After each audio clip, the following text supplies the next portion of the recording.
bullshit.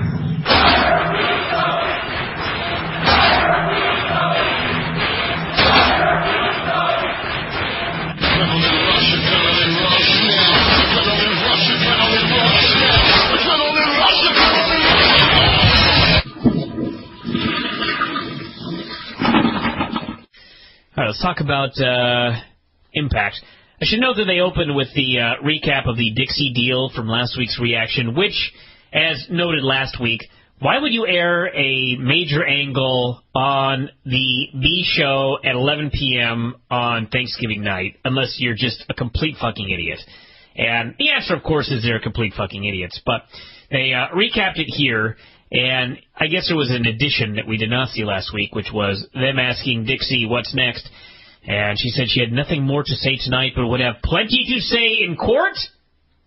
Hopefully not the California State Athletic Commission. Might also add that there was absolutely no follow-up other than this on this program. That's all that happened. Not a single mention by Eric Bischoff of, oh shit, what's going on? Not a single appearance by Eric Bischoff. No Hulk Hogan. They were both gone. And since they were both gone, there was nobody to open the show with a boring promo. So instead they opened the show with a four-way tag match joined in progress. You know, I'm sure this was a good match, but when the show starts off like this, I start off angry, and I immediately start off by not giving a fuck. Because whenever there's just like 8 dudes having a match... Just eight human bodies flying around. No ring introductions. Yeah. You know, there's 8 dudes out there. There's Ric Flair on commentary. There's some dudes behind Ric Flair. At first I thought they were Beer Money. Then I realized Beer Money was actually in the match. The Guns were there. Generation Me was there. I believe Inc. was there. And the most astounding thing about this, somebody just asked about this the other day. They were like, how come when WWE gives away a TLC match for free, in fact, you asked this fucking stupid question as well, when WWE, why when they give away a free TLC match on TV is Bryan not mad, but when TNA does it, Bryan gets upset? And, of course, I pointed out that what they did was they took 2 guys that are not in a match at the pay-per-view, Jerry Lawler and Miz. Those guys aren't wrestling each other at the pay-per-view. They had them do a great TLC match, which everybody was going nuts for, and the idea is you produce this great match on television, and you let people know if you buy the pay-per-view, you're going to get several of these matches, and that's a selling point. Instead, with TNA, they do this. There is a match at the pay-per-view. The match is the Motor City Machine Guns versus Generation Me in a full Metal Mayhem match, which is in fact a TLC match, quite coincidentally, coming up here in December. So that's the match on the pay-per-view. So what did they give us on TV to give us a taste of that match at the pay-per-view? Did they give us a great TLC match with 2 individuals not in that match at the pay-per-view? No, of course not. They gave us a TLC match that involved Beer Money and Inc. and the Machine Guns and Generation Me. A TLC match. So, basically, they gave you a match on TV and essentially said, if you buy the pay-per-view, we are going to give you less. We're going to give you this exact same match with 2 less teams. All right. Not a selling point to me, quite frankly. They did a bunch of moves, did a million wacky things, and then there was a finish. I could not get into this match. I won't lie. It was akin to opening a beehive and just watching bees fly around. Kind of exciting for a while, but who cares? They brought out a ladder. Saban did a giant dive off the ladder onto the Generation Me guys. Even this, everything in the Generation Me has to be a big, giant, convoluted spot.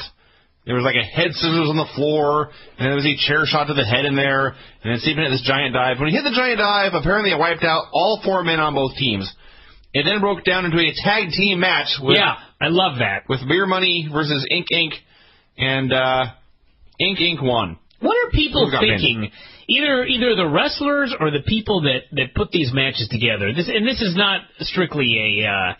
well, actually, I don't know if we've ever seen this in WWE now that I think about it, but the idea of we're going to do a match with no rules and weapons, and we're going to hit each other with weapons, and we're gonna all brawl at the same time in the ring, and we're going to all fight inside and outside, and then in the middle of the match, We're all going to go to our corners and politely wait for tags. What are people thinking? Why would you ever do that in a match? You know what I mean? I don't know. Like let's say that you're at the bar and some guy hits on your woman and you get all pissed off and you grab a pool cue and you start swinging and he grabs a glass bottle and he breaks it on the bar and then he starts swinging and like you whack him in the head with this fucking pool cue and he gashes you with this glass and you're bleeding and there's all this violence and debauchery and then all of a sudden in the middle of it you both stop and you ask for an unbiased referee, and then you have a competitive an athletic contest using the 10-point must system and the unified rules. Would that ever fucking happen? No, it's ridiculous. So anyway, I did not like this opening segment one bit. So the Robert Roode got pinned. The heels all blamed this on that Jackson James ref guy who Ric Flair did not know his name, called him Jack Daniels. Jimmy Jack, whatever. They went to beat him up. As they were beating him up, Flair was standing on the ramp approving. Matt Morgan's music played. Flair's reaction to this was great. He was confused, didn't know where the music was coming from. Morgan came out, put him in a chokehold, and they basically did a hostage exchange, Flair for the ref. So, and that was that. Morgan got the ref to safety, Flair threw a fit, and then it ended. Let me get mad about something that hasn't happened yet. Maybe I'll be wrong, but doubtful. This Jackson James fella, Eric Bischoff's kid, legit. And the way they're doing the storyline, I mean, is it not patently obvious that at some point he's going to fuck Matt Morgan? Oh, of course. So,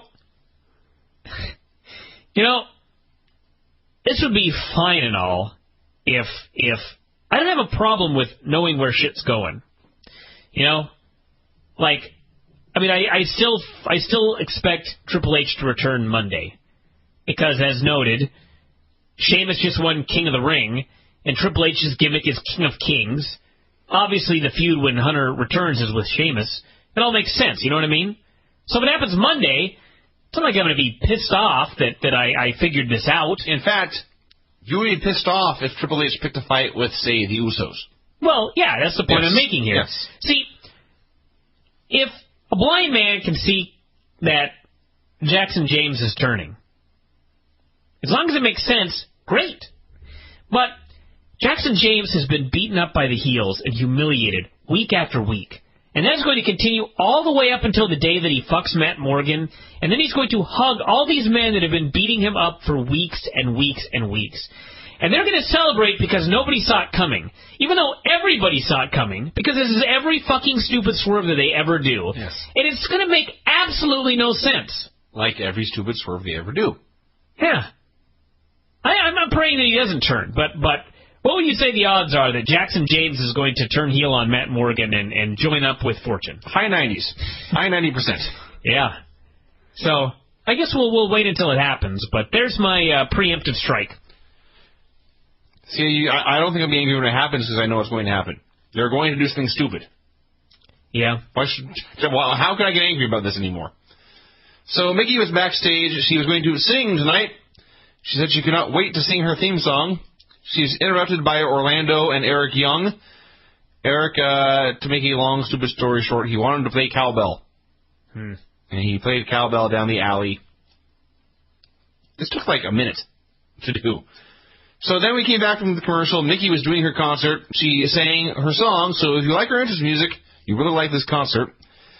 Eric Young came out in his wrestling trunks and chaps and a cowboy hat. He was, in fact, playing the cowbell and dancing and shaking his ass.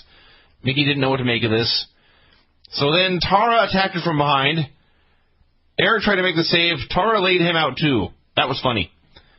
And Tara and Mickie brawled. Mickey's skirt flew up and her top almost fell down. So that's a win. I don't want to come off as sexist here. I don't know. Let me just say this. I don't want people to read anything into this except what I'm saying. You ever seen like a girl that wears like a shirt that's like open a lot and her cleavage is just spilling out? Those are fond memories. Yes. And if you happen to glance at this, you're considered a pig. You know? Mm-hmm. Yes. That's ridiculous. It's just, like, you know, I don't know if this was planned by Mickie or what the deal was, but her top was not staying on. To the point where she had to do an entire brawl holding on to her shirt so that her breast did not spill out. Yeah, she had a one-armed brawl. So why'd you wear that, is just my question. Maybe this was a shoot sneak attack. It's like, they do this on WWE too, and I just get infuriated. These girls there's going to be a brawl, and so the girls come out in short skirts, and the brawl occurs, and they spend the entire time pulling their skirts down. Which begs the question, why did you wear a skirt that obviously is going to ride up? You know what I mean? I don't have an answer. Like, if you're so concerned that your ass is going to show, then why would you wear a skirt to a segment where you're going to have a brawl? Just baffled me. So, yeah, she was wearing an outfit that in no way should have been involved in a brawl unless she was happy with her ass and her boobs spilling out all over the place, which apparently she was not. So, as noted, she did this entire brawl holding on to her skirt to make sure that her special places did not fall out. So this was wacky. And I might add, to cut to the chase, they brawled for approximately 90 minutes, which shows an amazing amount of the most amazing athletic feat on Impact all year. Sure, I guess. Yeah, this was Hoist Gracie and Sakuraba level conditioning here.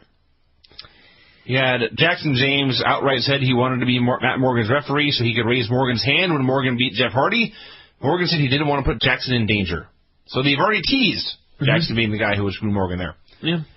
Flair said that if Morgan didn't name a special referee tonight, he was going to revoke the privilege and name a ref himself. And I asked myself, can he do that? And as I did that, Flair said, I have the power to do this. Which brings up many questions. First off, why does Ric Flair have the right to revoke Matt Morgan's ability to choose a ref? And if he does, why doesn't he right now? I don't know. Second, my big question was, since when does Matt Morgan have the right to choose a referee? They later explained that he had won it. I'm not entirally sure in what match. It was like 2 weeks ago when he beat Flair, because Flair cut the promo at the beginning of the show where I thought he named himself ref, and then said he was going to wrestle Morgan to see true. Who could pick the ref. You know, I'm going to, let's talk about we'll talk about the Devon promo when we get to it. Go ahead. We then had the first great segment of the show. Doug Williams cut a promo backstage basically saying every time he wrestled Kazarian, he had beat him. He was going to do it again, and he was going to give Kazarian a lesson on how to wrestle. So Kazarian and Doug Williams had a great match in 4 minutes, or whatever it was. It was just a great, non-stop, all-action, X-Division style match, and Doug Williams won with the greatest Chaos Theory suplex of all time. I'll say. And I give a lot of the credit to that to Kazarian, who got super high for this German and waved his arms in the air as if grasping for help. Mm-hmm. And he was planted on his back and pinned. This was great. Then we had the most awesome segment. I fell in love with this segment. Devon came out and called out Bubba. And Bubba was nowhere to be found until Devon called him a coward. Then he showed up wearing a jacket from the Ribera Steakhouse in Japan. It was the color of the sun. He was, in fact, yellow. Twice as bright, I might add. He was a yellow coward. So Bubba refused to get in the ring, and Devon said that he was nothing but a bully and a coward. Could not believe that Bubba was telling people that Devon was the weak link. Said if it was not for me, there wouldn't even have been a Team 3D. Talked about how Taz got them in ECW. Bubba looked at him and said, look at that, he's washed up just like you. Taz grabbed the mic, and this was where I really was just like, and granted, the guy's never going to wrestle, but Taz did the most fucking awesome promo. He said it sucked to see these guys fighting like this, but he said Bubba didn't need to disrespect him. He got called into the ring, and he needed to cross the line and get his ass in there. I am washed up, he said, but he's not, so get your ass in the ring. And it was this point that I realized that Taz is the best promo in all of TNA. Because Ric Flair has, like, great delivery, but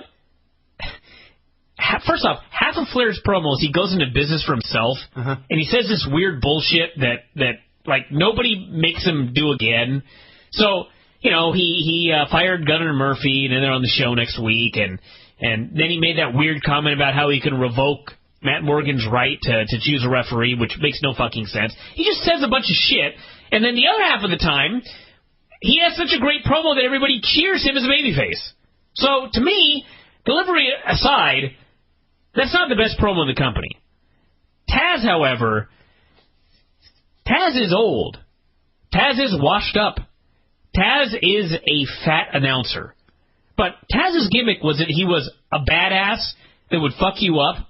And when Taz cuts a promo, for a moment you believe if Taz went down there, he would beat the shit out of Bubba Ray Dudley. You know what I mean? Oh, yeah. A man with a bad neck, an announcer who probably has not worked out much in years and years.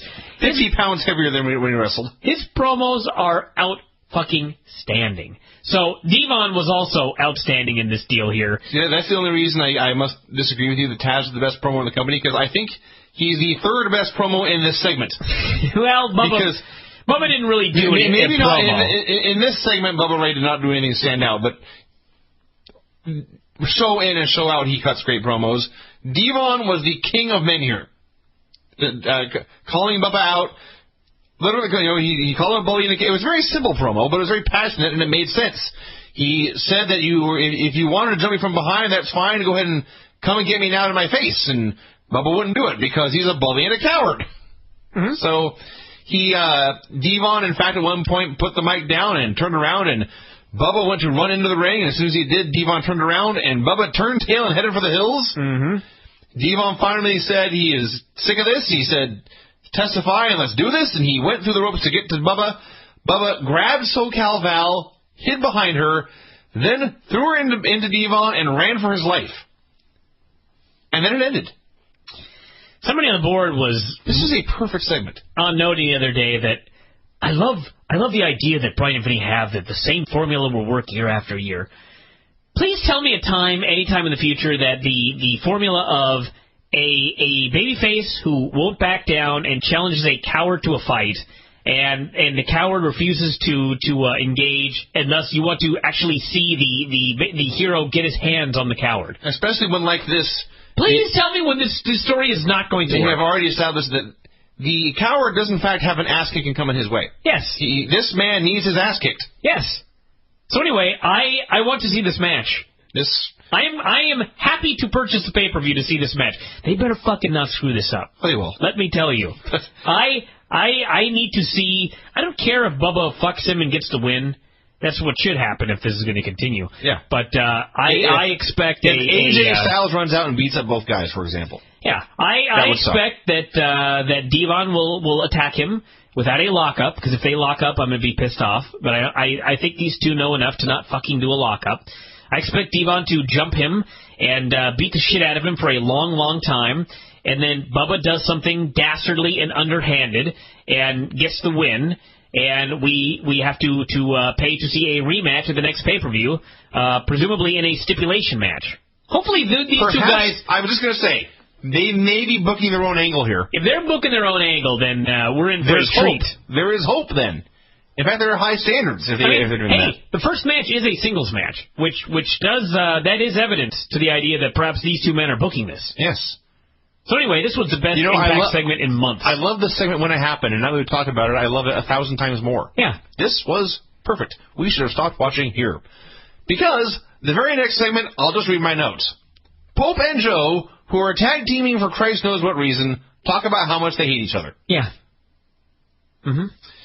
Yes, you will recall that Pope and Joe brawled to the back in their 8-man elimination tag last week, and now they have been put together as tag team partners for Christ knows what reason. Sarita and Angelina and Madison reigned in a 3-way. Tara came out with Madison, but Mickie, who had changed into an amazingly small white T-shirt, which I was fine with, I might add, attacked her. They brawled backstage, and Sarita got wiped out, and Madison and Angelina worked the entire match. Here's the question why it was a 3-way. Sarita and Madison, I think Madison was on the apron, but the point is the match hadn't actually started yet. They were staring at each other, and Madison clunks her with the title belt, and Sarita rolls to the floor. Mm-hmm. Then, as you noted, Madison and Angelina had a one-on-one match. Yeah. Somewhere in here, Madison got the belt again. She clunked Angelina with the belt. Now Angelina's laid out. Madison then turns her back to celebrate. Sarita then returned from the dead, snuck into the ring, and rolled onto Angelina's dead form to steal the pin. Mm-hmm. That was all of her offense. She made a cover. The announcer said that the announcer said that Sarita was now on a roll. That's what they said. Because she did nothing. I was even more upset when in the very next segment, Angelina's backstage and she's pissed that she lost 2 matches in a row. And I thought, do the winners get more money in TNA? Is that the storyline? Because they've never explained that. They sure as hell don't get more title matches. I mean, to me in TNA, wins and losses don't matter at all. So if they don't matter at all, then it's like if you're mad about losing, it's something within you. So if that's the case, your own ingrained flaw. Yeah, but if this was real life, why would Angelina really consider that a loss? She had the match won, and someone stole her pin. You know what I mean? No, Angelina got pinned. She got pinned? Madison had the match won. Oh. Well, no wonder Angelina was pissed. I apologize to TNA for that one right there. Okay. I'm willing to be a big man and admit I was wrong. So, yeah, then Winter showed up and said Angelina was perfect. And now they were together, and the two of them would never lose again. And Angelina wanted to know what she meant, and so Winter said, let's talk. So anyway, Winter is now a human. Well, that happened last week. Mm-hmm. She's just a girl walking around the Impact Zone now. Yeah. We had Matt Morgan versus Rhino. Morgan bled like a minute in, I guess, is to promote the first blood match Rhino and RVD are going to have. Actually, you missed a brief thing here. Right.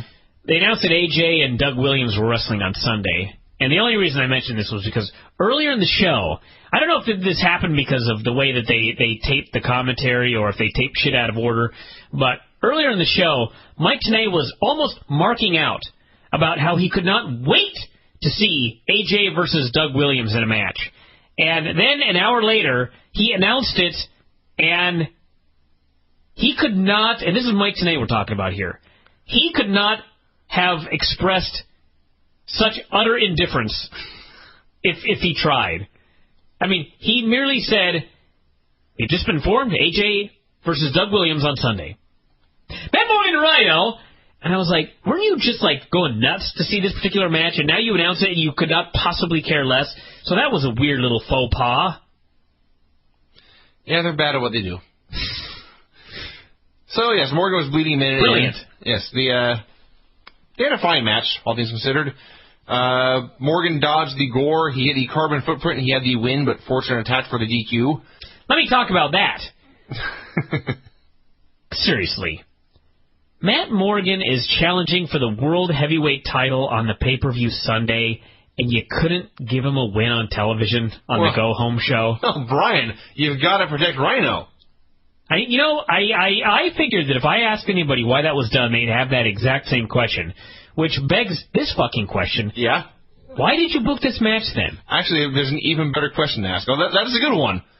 But then why did Rhino get pinned by Tommy Dreamer last week? That's not that entirely. Why, when there was no one on this show that Matt Morgan could beat in dominating fashion to set up his championship match on Sunday? Win over anybody? I just could not even, I don't even know why I say I couldn't believe this. Of course I can believe this. But I couldn't believe this. There's some things that are just like, can you really be so fucking stupid that you can't give Matt Morgan a win on the go-home show prior to the pay-per-view? Yes. But the answer is, in fact, no, we could not. This was beyond us. This was beyond our booking capabilities to give the challenger in the championship match a win on television on the last show before the pay-per-view. So, yeah, they're idiots. So, yes, Fortune ran in. They were working him over. Jeff Hardy came out with a chair. He had them hold Morgan. He was going to clunk him in the chair and said, no, turn him around. I want to hit him in the back of the head like he hit Anderson. That was Anderson's cue to return. They hit his music. He came down to the ring with a lead pipe. He cleaned house. People went crazy. He went to commercial. He cut a promo. He said he'd been in the business 11 years and had only done this a handful of times. He turned to Morgan and he said, thank you. Let me talk about this a little bit. The more I think about this show, the more I didn't like it.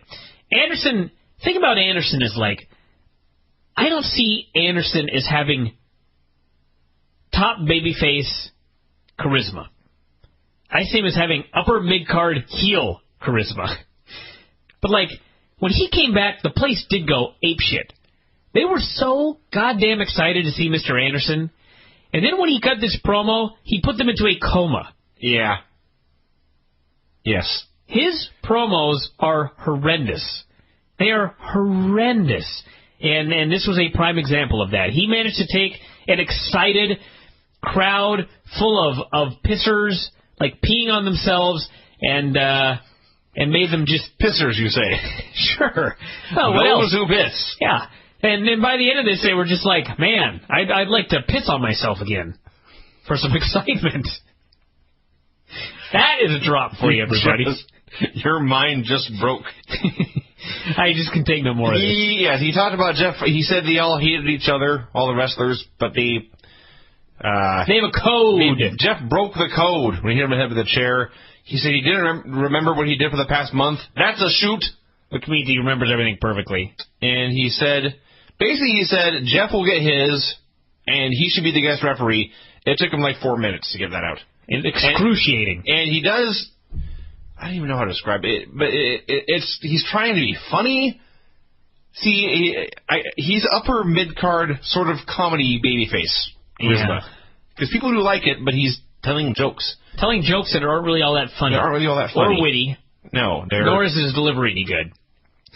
Aside from that, everything's great. He should be on the California State Athletic Commission board because it's basically what I saw from several people today ruling on Chael Sonnen. Robbie E. and Jay Lethal. Okay. Robbie E. First of all, Robbie E. and Cookie are making their entrance. We were told this is going to be a New Jersey fist pump showdown. Mm-hmm. So Robbie E. and Cookie are coming down. Their music is playing. It is very close to disco music, ironically. It's going thump, thump, thump. And they get down to almost to the ring. And lo and behold, sitting there in the middle of the aisle for no reason is a shark cage. Yeah. A shark cage, everyone. A cage to prevent sharks from entering. And we were then told that at the pay-per-view, Cookie was going to be in this cage, and then the cage was going to be above the ring. They said. Why? They claimed it was because Cookie kept interfering in Robbie's matches. This is why... I think that's happened seriously once. This is just like... This is why TNA, everyone thinks it's so stupid. They're randomly having a match where Cookie, everybody. Mm-hmm. Not Ric Flair, Not Jim Cornette. Not Paulie Dangerously. Well, these people don't work for TNA. I'm trying to give you an example of someone in TNA now. Well, I was using that historically because when those people, or even I think Missy Hyatt did one, but the point is, you take someone who does interfere, who does screw up matches for months and months and months. Well, that's the idea. I believe, and I'm totally serious, I believe Cookie has interfered in Robbie E's matches one time. Perhaps twice. That was a big match. It was for the X Division title. So who would care if she's in a cage above the ring? I want to know why she has to be in a cage above the ring. They can't just lock her in a cage at ringside. She might hop repeatedly and get closer and closer to the ring. Rock the cage back and forth into the ring. Yeah, maybe like tip it over and then stand up and tip it over again like it's a hamster wheel. I guess maybe she should be above the ring. Hadn't thought about this before. Although seeing her wrestle, there's no way she'd be able to maneuver that thing like a hamster wheel. Impossible. She'd end up going backwards. So, yes. So they got in the ring. Lethal came out. He looked, as Taz said, like a bum. I got to say this, though, about this segment. When they announced it was a fist pump challenge, and they bring out Robbie E, and Jay Lethal comes out looking just as morose as possible, I thought, okay, if you're going to do this, this is how you do it right. You have Robbie E just look like a complete goddamn idiot doing fist pumps. And then Jay Lethal gets ready to do the fist pump, and he fist pumps his fist right into Robbie E's face. Correct. It's like, this is what you have to do. And I had like no faith that they would actually do this. But sure as shit, Robbie E goes out there, and he does the most fantastic fist pumping you've ever seen. He, and I mean this in the highest compliment it can be, he made a complete idiot out of himself. Yes, and it was outstanding. Wonderful. It was outstanding. He was very proud of this idiocy. He was overjoyed to be such a fool. Lethal began to cut a promo about what would happen if Robbie E went into his section of Jersey. Which actually was funny because he was like... Yeah. From what I heard about Jersey, there are worse neighborhoods. He goes, if you went into my neighborhood, 4 things would happen to you. First off, I think he said they would make fun of you. He would get laughed at, then beat up. Then he would steal his shoes. And tie him to a pole. Hang them from a telephone pole. What? Yeah, I would have... there are areas of Jersey where they will do things like shoot you and stab you. They wouldn't steal your shoes and shove them up your ass, for example. If they're going to steal your shoes and tie them to a telephone pole? Cement shoes and throw you into the river. Yes. People in Bothell would laugh at that prank. Actually, last time I saw shoes from the pole was in Bothell. Well, that's true. They do that around here. But yeah. But we don't have people fighting on national television either. So, yeah, so that part of it was goofy. But then he said, if I'm going to do this, let's do it. And he cocked his hat askew, and they played the music, and he started into it, and he pumped his fist a little bit, then a little more, and then he turned and he punched Robbie E in the face. Everyone went crazy, and they started to brawl. Let me talk about the brawl. Okay, before up to the brawl, I loved this segment. I may have been the only one. No, I loved this segment, too. Okay, good. I really did love this segment. But then it had to become usual TNA, the whole idea of, well, let's get some extra people on TV just for the shit of it. They brawl backstage, and all you got to do is brawl backstage, and the heels beat up Lethal and leave him laying. Or run away. Or run away or whatever. Instead, first they got to go backstage, and then Cookie has got to jump on Jay, and then Christy Hemme has to be there for no reason, because they're like, she's there like they're going to set up for an interview, but of course, no interview ever occurs on the show. So there's no explanation for her being there. So she attacks Cookie, and she throws Cookie into a cage in the back. And then somewhere in here, Christy just disappears, and Cookie gets out of the cage, and then they slam the cage door into Jay and leave him laying. And it's just like, did you really need all that bullshit? Is this a mixed tag on Sunday, or am I missing something here, or did you just have to get Christy Hemme on TV because you're paying her $150,000 a year? So anyway, no buys. Okay, here's what started to happen next. We had a tag team match of the Pope and Samoa Joe versus Jeff Jarrett and Abyss. As they began to wrestle, I thought, boy, it feels like I've been watching this show for hours now. I can't believe there's this and then still the main event. A minute into the match, Impact ended. Mm-hmm. It never crossed my mind for a nanosecond that this would be the main event of the Go Home show. Yes. I'll repeat this, everyone. The Pope and Samoa Joe versus Jeff Jarrett and Abyss. Well, I'll tell you why. Because obviously, please do. Well, Joe and Jarrett are wrestling in the pay-per-view, and Abyss and Pope are wrestling in the pay-per-view, so they put these men in a tag match. Now, that's not even my biggest problem. That's actually, I'm fine with that. Okay, so they do this match, and first off, the Jeff Jarrett MMA gimmick, I've said this before, this was awesome when it started. It is now dumb.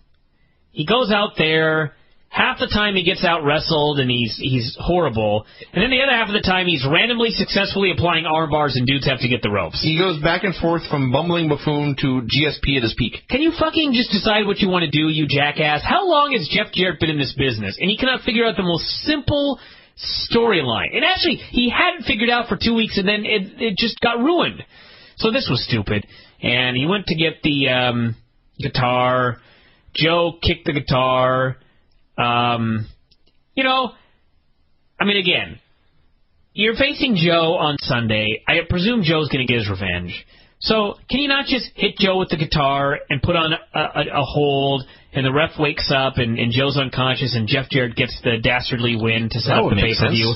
Of course not. What they have to do is the ref takes a bump, Jarrett gets the guitar, but Joe kicks the guitar and breaks it, and then grabs it to hit Jarrett, and the ref wakes up, sees Joe with the guitar, and it's a disqualification. So there's a casket at ringside, and the heels beat up the baby faces. They start dragging, I don't remember who, it doesn't matter, Joe, I believe, towards the casket, because they claim, and I quote, that this will weaken him.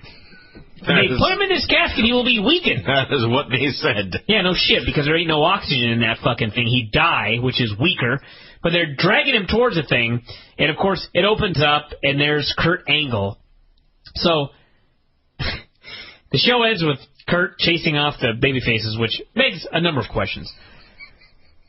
Number one, why is Abyss and Pope a fucking casket match? I didn't think there was an answer to this question. Because Vince Russo wanted to do one? So, question number one, why is Abyss and Joe a casket match? Question number two, why, and I would ask this about WWE, why does this casket have magical powers involving other people? Never been established. At least, if you're gonna, at least in the illogical world of wrestling, there is an internal logic to caskets in WWE. The only people that magically appear and disappear in them are Undertaker and Kane, for the most part. And Taker in particular, magically appearing in caskets is one of his many powers. Yeah, now granted, I'm sure Shawn Michaels did this at one point, and probably some others as well, but, in general, it's just, the guys involved in the deal are the ones that appear and disappear. So, Kurt Angle magically appears in a casket. Apparently, gold medalists can also teleport. Okay, now all of that aside, let's just say that they had a great reason for Abyss and the Pope to have a casket match. Let's say that there's a perfectly logical reason why Kurt Angle now, he harnesses the power of physics, or whatever the case might be, and can magically appear and disappear at will. All that aside, if we accept all that, why did the show end with Kurt Angle running dudes off? For the go-home show of a pay-per-view he ain't even fucking on? I have no earthly idea. I don't know. This is what happens when Impact has two good segments. The show's over and I go, I kind of like that show. And then you go through it segment by segment and you realize that show sucks. Yeah. But I will say, when the show was over, I did not have that overwhelming feeling of hatred, which I often have for this program, so I will say this was a better show than usual. This was one of the better impacts of the year. I don't know about of the year. Certainly of the second half of the year. Let's not be crazy now. They've had better shows overall than this. But anyway, yeah, that was Impact, everybody. I'm finished talking about it. As they say, I am spent. To the back! We have Vinny here in the studio, going to run down the TNA pay-per-view from last night, top to bottom. And quite frankly, looking at this show, I think I described this on the board as an awesome pay-per-view until it fell into the mouth of hell. That is, I get your point. This show was awesome all the way up until the TLC match. And then the last three matches just sucked. They did. Especially the main event. Quite frankly, this show would have been better if Jeff Hardy wouldn't have been on the show. If they would have just scrapped the main event, this would have been a much better show. The main event was it's like a parallel dimension. I was thinking about this during AJ Styles versus Doug Williams. I could talk about TNA for years. I have been.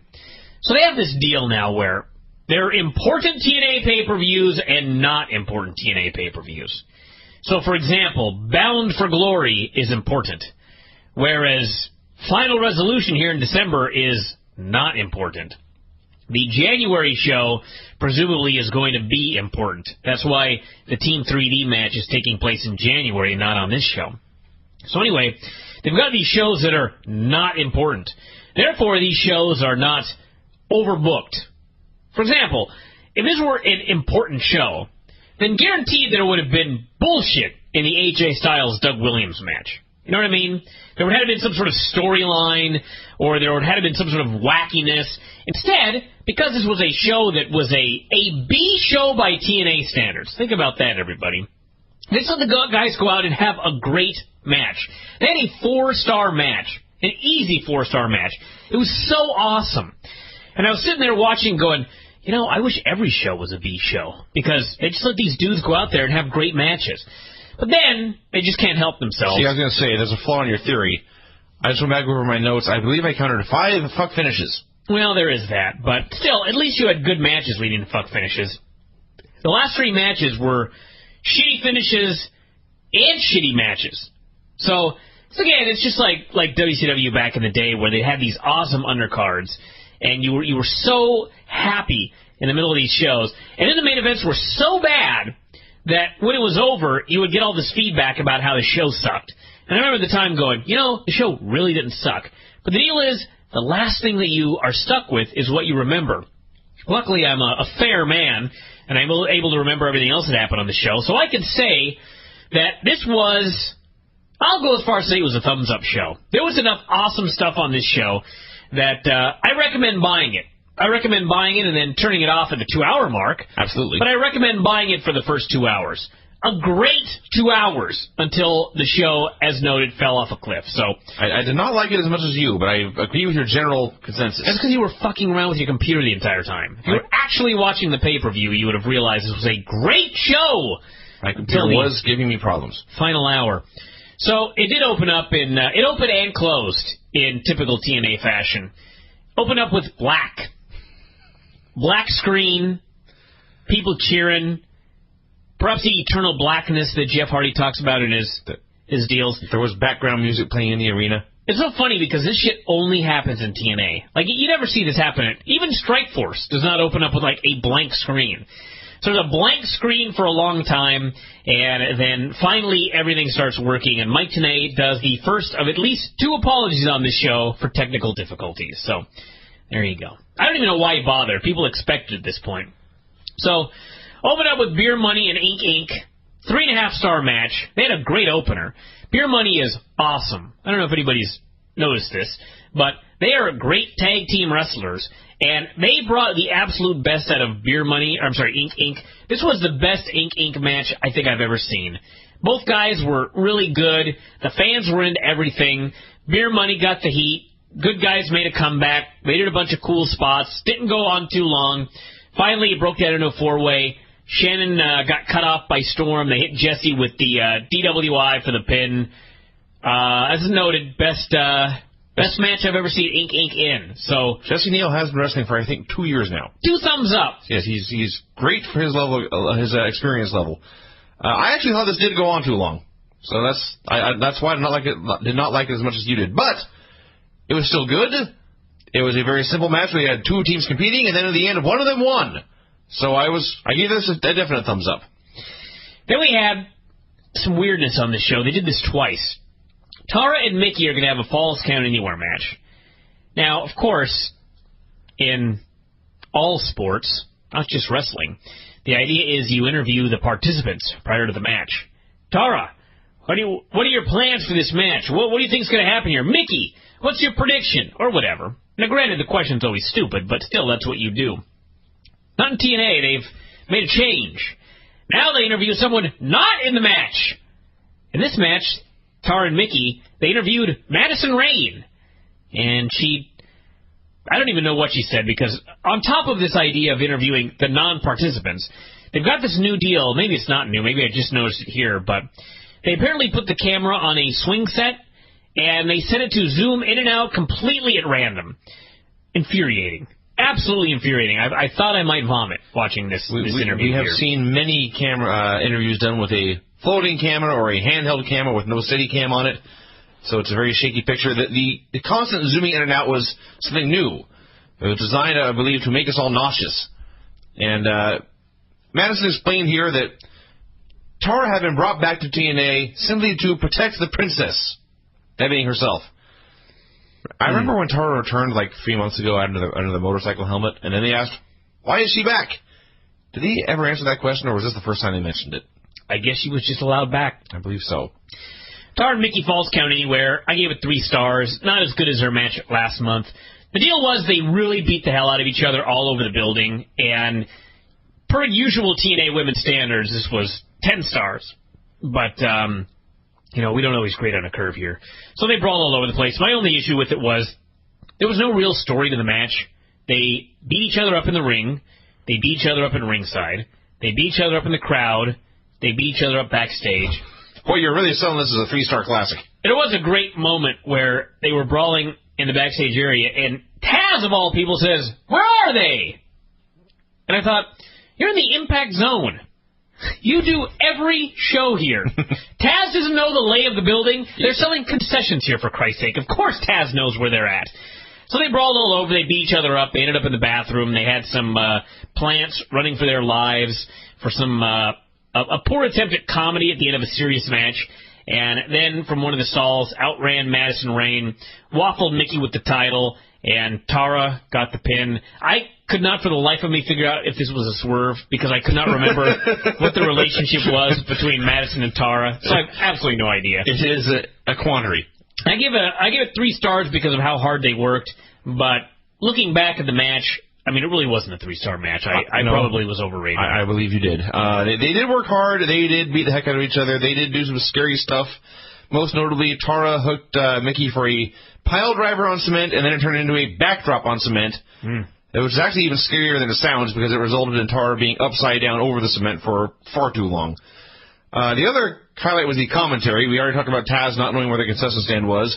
Mike Tenay at about that same time, and this is another match, by the way, that was, due to its nature, shot by one guy with a camera running around, and at one point here, Mike Tenay declared that he was seasick. Then we had Mickie in this hardcore Falls Count Anywhere match. She spanked Tara and then squirted her with water. Junior Horseman was over. He's had a great idea since they're in Orlando. They should have gone to Universal Studios, gone to the Jaws ride, and have the shark eat one of them. I thought this was brilliant. Sure, why not? Then they fought in the men's room. The crowd cheered, and Taz noted very casually, men's room gets a big pop.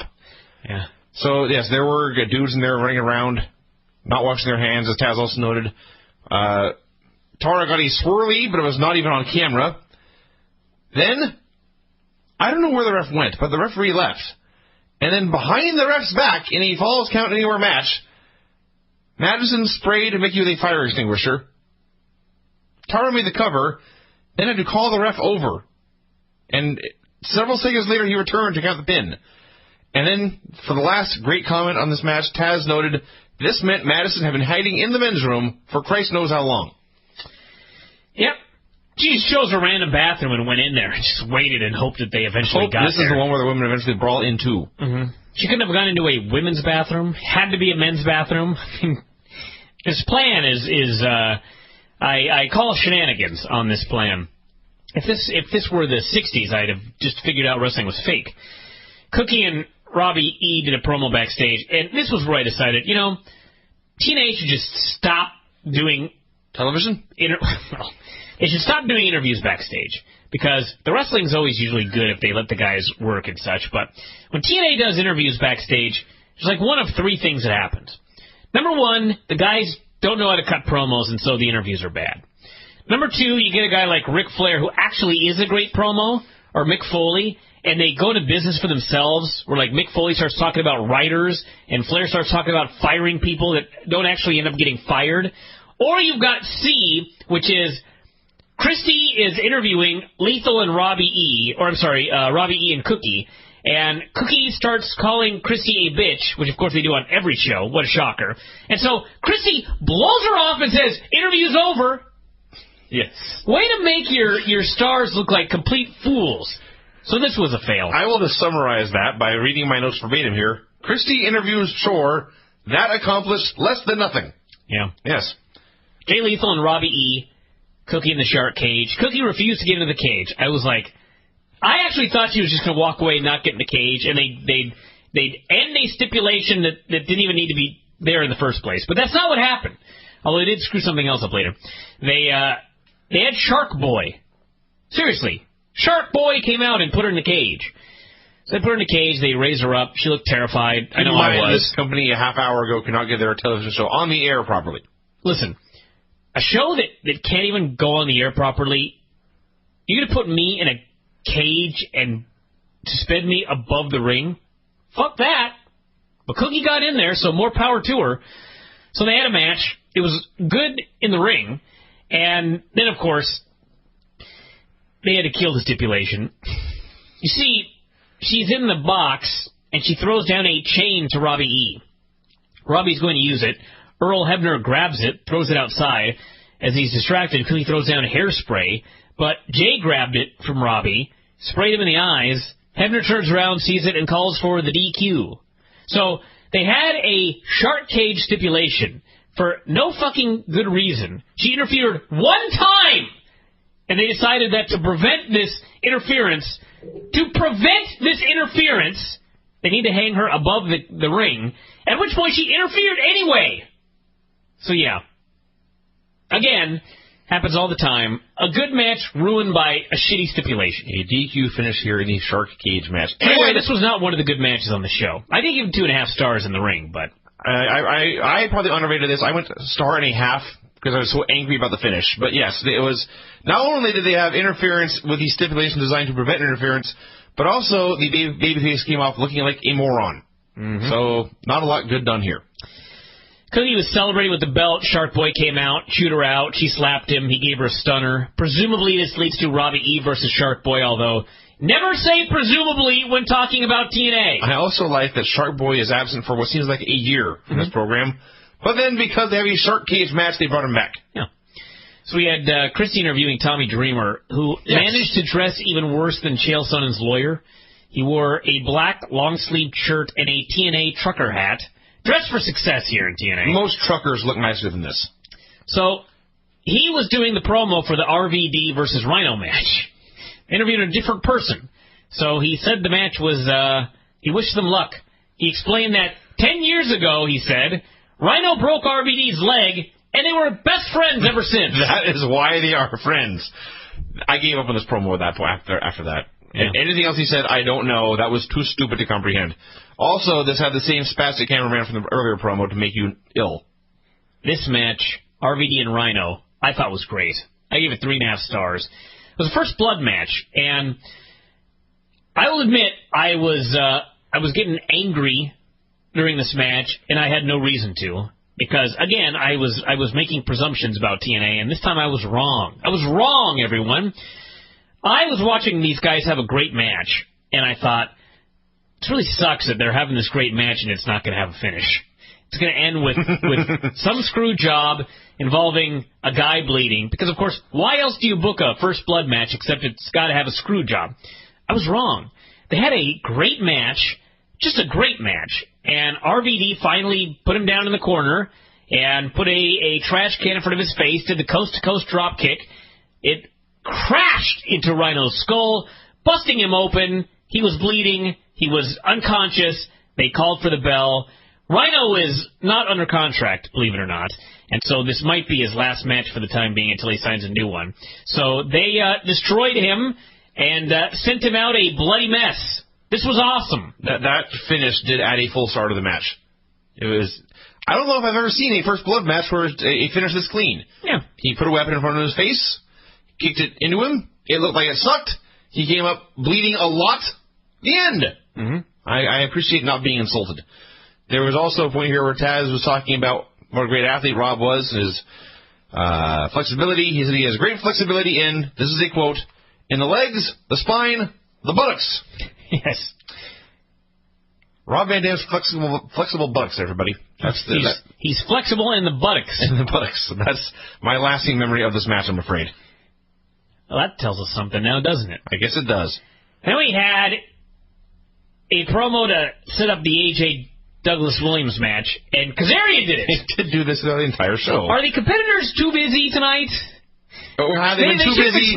They should have explained the competitors are busy going over their matches tonight, everybody, so we're going to have a third man do the promos for them. See, the first one, it was Madison talking about the match, and then at the end, she interfered.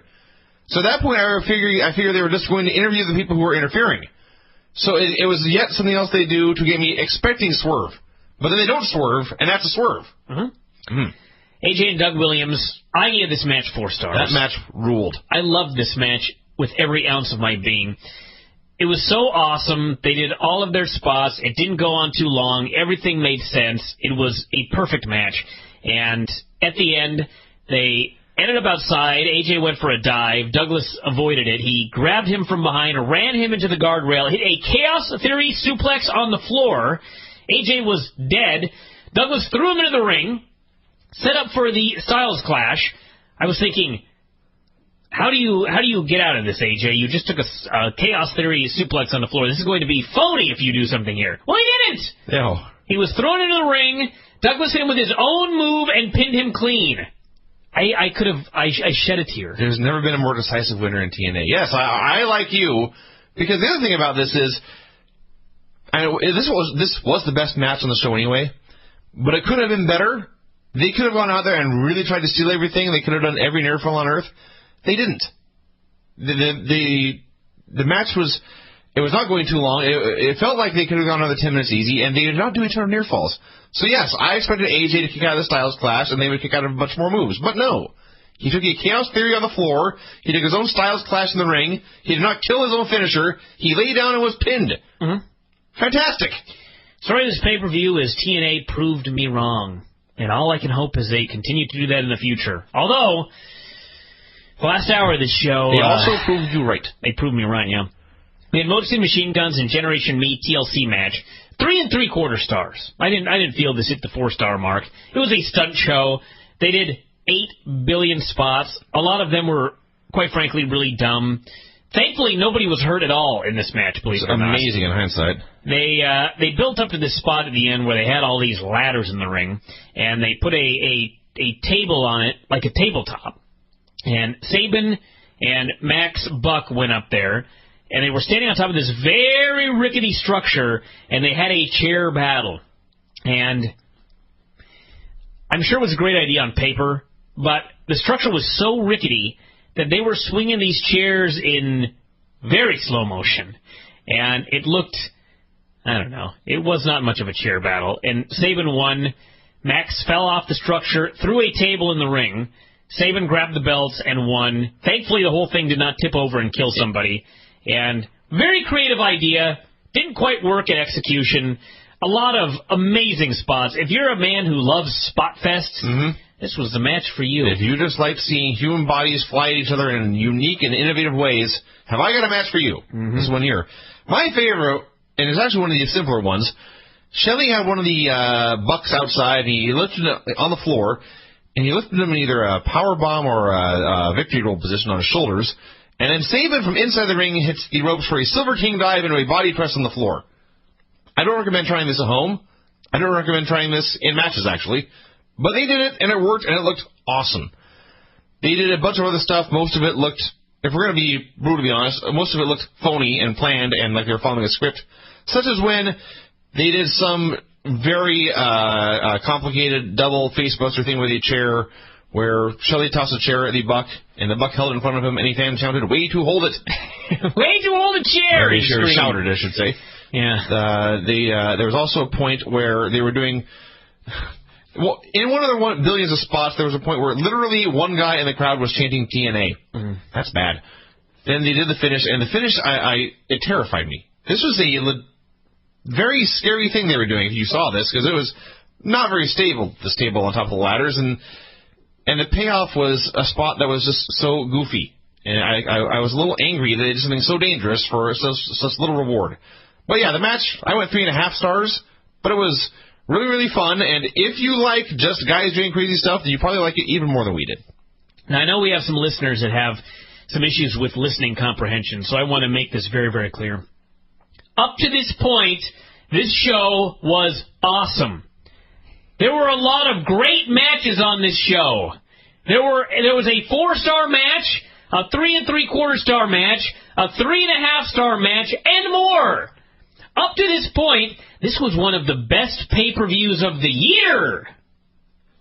Now, I will tell you, if you're a huge fan of TNA and you don't like me saying bad things about it, now's the time to skip forward about 10 minutes. Because we're going to talk about the last hour when the show fell off a cliff. I will tell you the exact moment this show began to suck. After the TLC match, they aired a video package and it's not...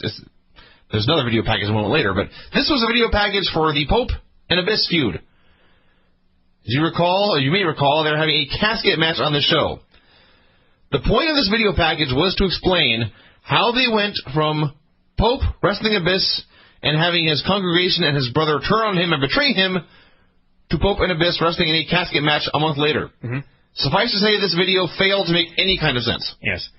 Well, there's no way to make sense of it. So we had Abyss and Pope in a casket match.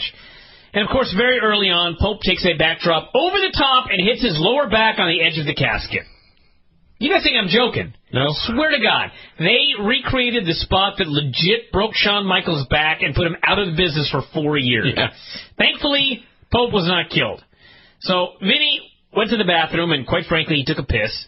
And when he returned, Pope was making a comeback and not selling his back at all. That is how long it took for him to stop selling his back. Yep. Thankfully, when we say not selling his back, he was grabbing his 350-pound opponent and hoisting him into the air. Well, this was a little later. He was doing drop kicks and that sort of thing. But Abyss went back to work on him, and he did begin to sell for a while, and then he wasn't selling, and then he was again. And they kept teasing that. Well, first off, Taz didn't understand the rules. And the rules were that you had to put a dude in the casket and shut the lid.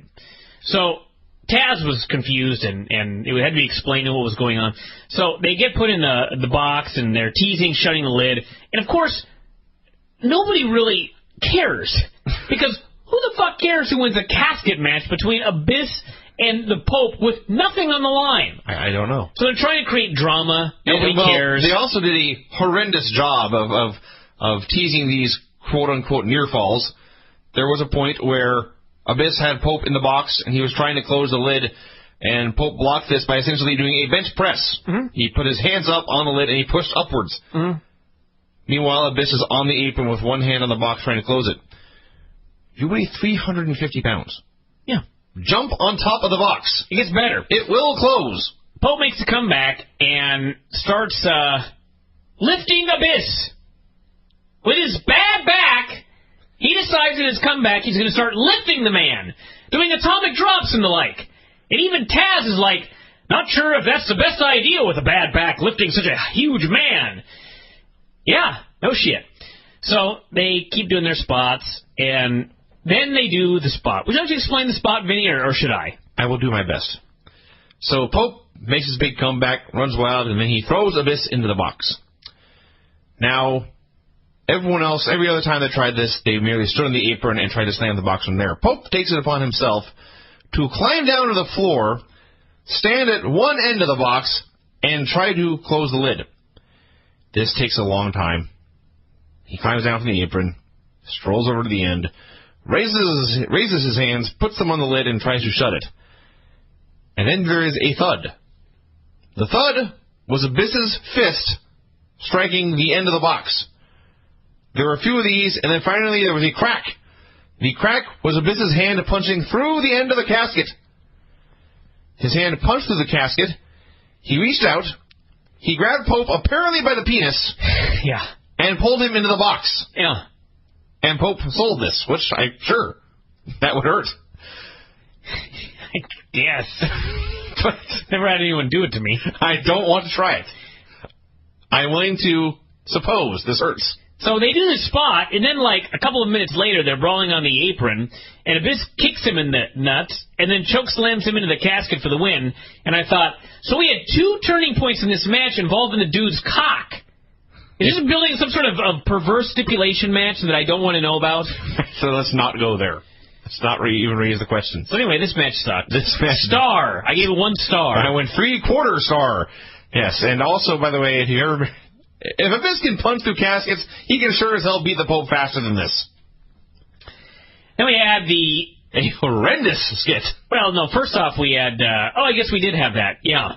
So they had the ref backstage giving Joe and Jeff the rules like it was a stare down in an MMA match, and Joe was actually participating in this nonsense, which made him look like a complete clown.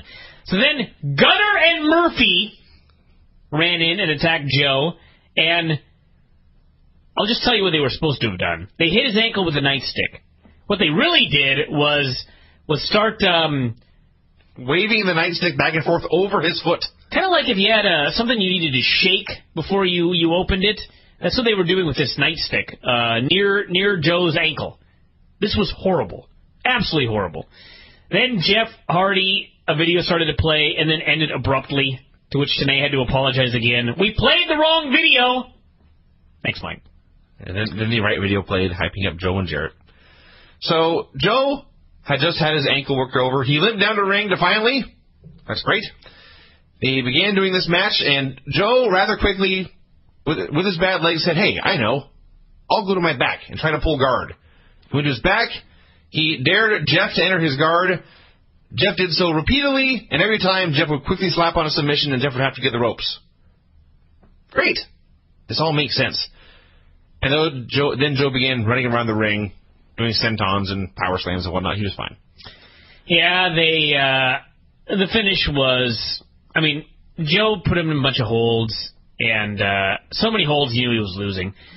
Yes. And then he ended up outside and put on the rear naked, but you can't tap outside the ring, you see. So it's a legitimate submission here. So then he tapped in the ring, but his feet were in the rope, so that didn't count either, they said. So finally, Gunner and Murphy ran down. They distracted the ref.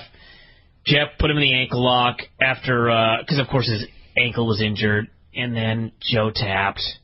They ruined this feud. It was so great when it started, and then it just collapsed. I mean, granted, Joe has not re-signed, but realistically, he's probably going to. But, I mean, this is such an easy match. If you're going to do this finish, then Joe has to just beat the shit out of the guy for like 5 minutes, hit him with every move, or not even every move, put him in submission after submission, and Jeff gets the ropes every single time, and punch him, and the whole 9 yards, and finally this finish happens. You don't do a back-and-forth match. I just don't understand how you cannot do this right. This one is not fucking difficult. So anyway, match was pretty lame, and finish sucked, and there you go. I went 1 star. If you want to. All right. Whatever. Christie interviewed Anderson, and Morgan won in no DQ, and I don't know if Anderson forgot his line, but he did not answer. He just said he was going to call it right down the middle like an asshole. Ha-ha! Comedy. Hardy and Matt Morgan for the title. This was TNA at its worst. First off, the match was no good. Very pedestrian. They had Jeff hit a bunch of twists of face, but Matt kicked out of all of them. Anderson's being a fair ref. And then every time he kicked out of the twist of fate, there was less and less of a reaction to it. Then Morgan tried a kick, but hurt his knee doing it because you see he's clumsy. He got the heat on himself because he's an oaf. Got the heat on himself. Yeah, he did. So then Jeff did more moves and tried to leave, but Anderson wouldn't let him. Commanded Jeff get back in the ring. Anderson counted when Morgan rolled him up. Fair count. But then when Jeff had a pin, he wouldn't count. So now he was a biased ref. And then Jeff hit Morgan with a chair to the leg. No DQ match. Anderson took a bump. I so am... I've lost it. There's a lot more, everyone. Ref took a bump. I'll take over for you here. All right. So, yes, the special referee there to enforce justice and make sure that the pinfall is countered takes a bump. He is bumped to the floor. Then Morgan has the pin, but, of course, there was no ref. So who should appear at the top of the ramp but Eric Bischoff and Jackson James? Mm-hmm. Eric Bischoff storms down to ringside. He grabs Anderson and throws him into the steel post. And by the way, when we say he threw him into the steel post, Eric Bischoff tossed him into the post with the sort of effort he would use to toss a softball at an infant. You have never seen a man put so little effort and in such a nonchalant fashion throw a man toward a post and his opponent fly at the post with such speed. Yes. Anderson looked like the biggest moron here. If you've seen any of the old the Christopher Reeve Superman films, when Superman will like casually toss a car aside, it looked like that. Bischoff put his hands on Anderson, sort of gave him a little shove, and Anderson went flying several yards into the post. At full speed. At full speed. Yeah. So then Bischoff turned around, he threw Jackson James into the ring, where Matt Morgan was making a cover. So Bischoff grabbed him and pulled him back out. Yeah. Yeah. So then he put him back in, I guess, and Jeff hit, I believe, his 5th twist of hate. This one was finally the pin. Jeff Hardy hit at least 5 twists of hate in this match. Not one of them was taken correctly. Yeah. Quite astounding, actually. The final sentence of my notes reads, Shat a shitty pay-per-view main. Shat a shitty pay-per-view. I believe I meant to type what, but somehow this still fits. So, yes, you had Jeff Hardy for, Shat a shitty pay-per-view main. Yes. That should be on a T-shirt. It sounds sort of almost like a haiku. You have Jeff Hardy, the heel, Matt Morgan, the babyface, and Mr. Anderson. The Lord, the 7-foot babyface. I'm sorry? He's 7 feet tall. He's 7-foot babyface. And you have Mr. Anderson, who I guess is the out for himself tweener who everyone likes. The result of this was Matt Morgan was, by a wide degree, the least liked guy in the match. There were some actual boos for Matt Morgan, or for Hardy, including Hardy sucks chants in the beginning. But then there were also dueling chants later, and then he chanted, "We are assholes." So in an effort, I guess, to ensure that Jeff Hardy is cheered until the end of time, yes, the referee begins to screw with him. And now Jeff is fighting alone against 2 men. Overcame all the odds He did. tonight. Yeah. So, yeah, this sucked, everybody. Again. Horrendous. Everyone, I recommend you buy this pay-per-view, watch 2 hours, and then shut it off. Just pretend it's a Strikeforce show. It ends an hour early. You'll be fine. To the back! Impact was not so bad. It was fine. There was a really, really stupid thing, but it was literally like the second sentence of the show. No, there was actually something that was so stupid that I actually want to talk about it right now. I want to get it out of the way. This was so fucking dumb that, again, I've said this a million times. I don't know why I'm ever in awe of anything that TNA does. You know what I mean? It's almost been, 47 years. It's almost been 9 years they've been in business. And by the way, there was a Bubba Ray, speaking of the thing that pissed me off, there was a Bubba Ray interview the other day where he said something like, "You know, I just love coming out and it's like ECW. I like helping these young companies get off the ground." Young company? This company has been around longer than the length of the Monday Night Wars. This company's been around almost 9 years. 9 years, everyone. How many of you know somebody that has like a 9-year-old son or daughter? I am related to several. Okay, 9 years old. You know what? 9-year-old, at that point, they're people. Yeah, they're pretty big now, right? You can have a conversation with them in normal tones. Well, the smart ones, you can. They're smarter than you. Sure. 9 years old, they're pretty big by that point. That's how old TNA is, everybody. A young company, 9 years of failure. Anyway, the segment that just blew my mind. So, Bubba Ray is in the back, and he explains that for 15 years, he has been proving that he was the star of the show in Team 3D. This was stupid. He said anybody could have been Devon. And tonight, he was going to prove that with a fake Devon. So, Bubba and a fake Devon, a black fella that was doing a bunch of Devon mannerisms, they come out and they face ink. And you'll never guess what happens, everybody. What happens is, the fake Devon gets pinned.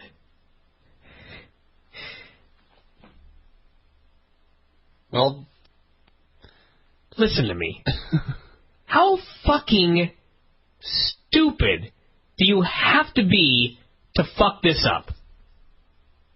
There is no heat in Bubba claiming that anybody could have been Devon and then being proven wrong. Yes. The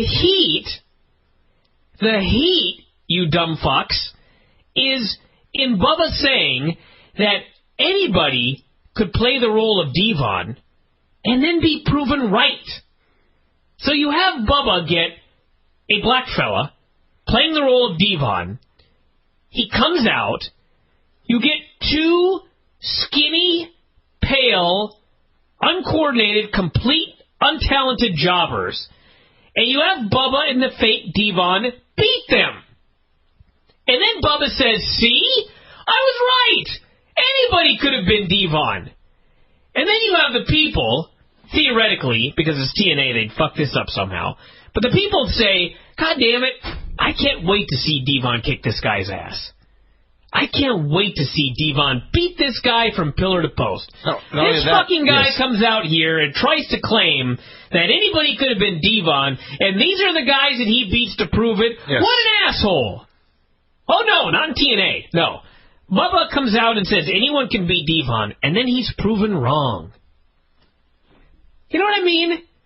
Like, that whole how do you segment fuck this up? Was a disaster from the start. because they booked themselves into a corner because the key thing to what you said, the key thing really is you get two small, pale, uncoordinated, untrained men. Team 3D, or excuse me, TNA instead put them in there against Inc. Yeah, because they don't know what they're doing. They don't know what they're doing. So they have the guy who is the fake Devon.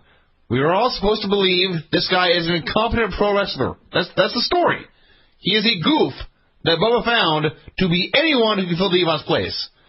So this goof gets in the ring, and he wrestles Inc., and he is winning on them. He's beating them up. Then they cut him off, and he began to kick out of their moves.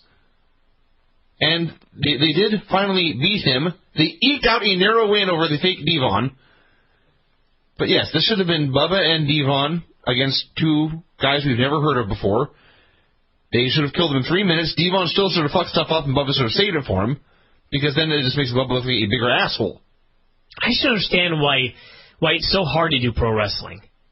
Like, why is it so hard to tell a logical story that makes sense? You know what I mean? Well, because he like it took him 1 week. It took them 1 week to fuck up Devon and Bubba. Last week, I so badly wanted to see that match.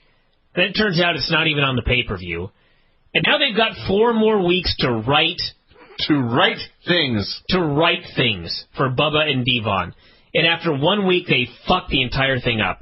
Because they can't do the simplest fucking thing right. This is so goddamn easy. Like, the Jeff Jarrett thing is already, I'm long since past that. I mean, they fucked that up a long time ago. But it's so infuriating that, like, they have something good for 1 week, and then they have to just keep going.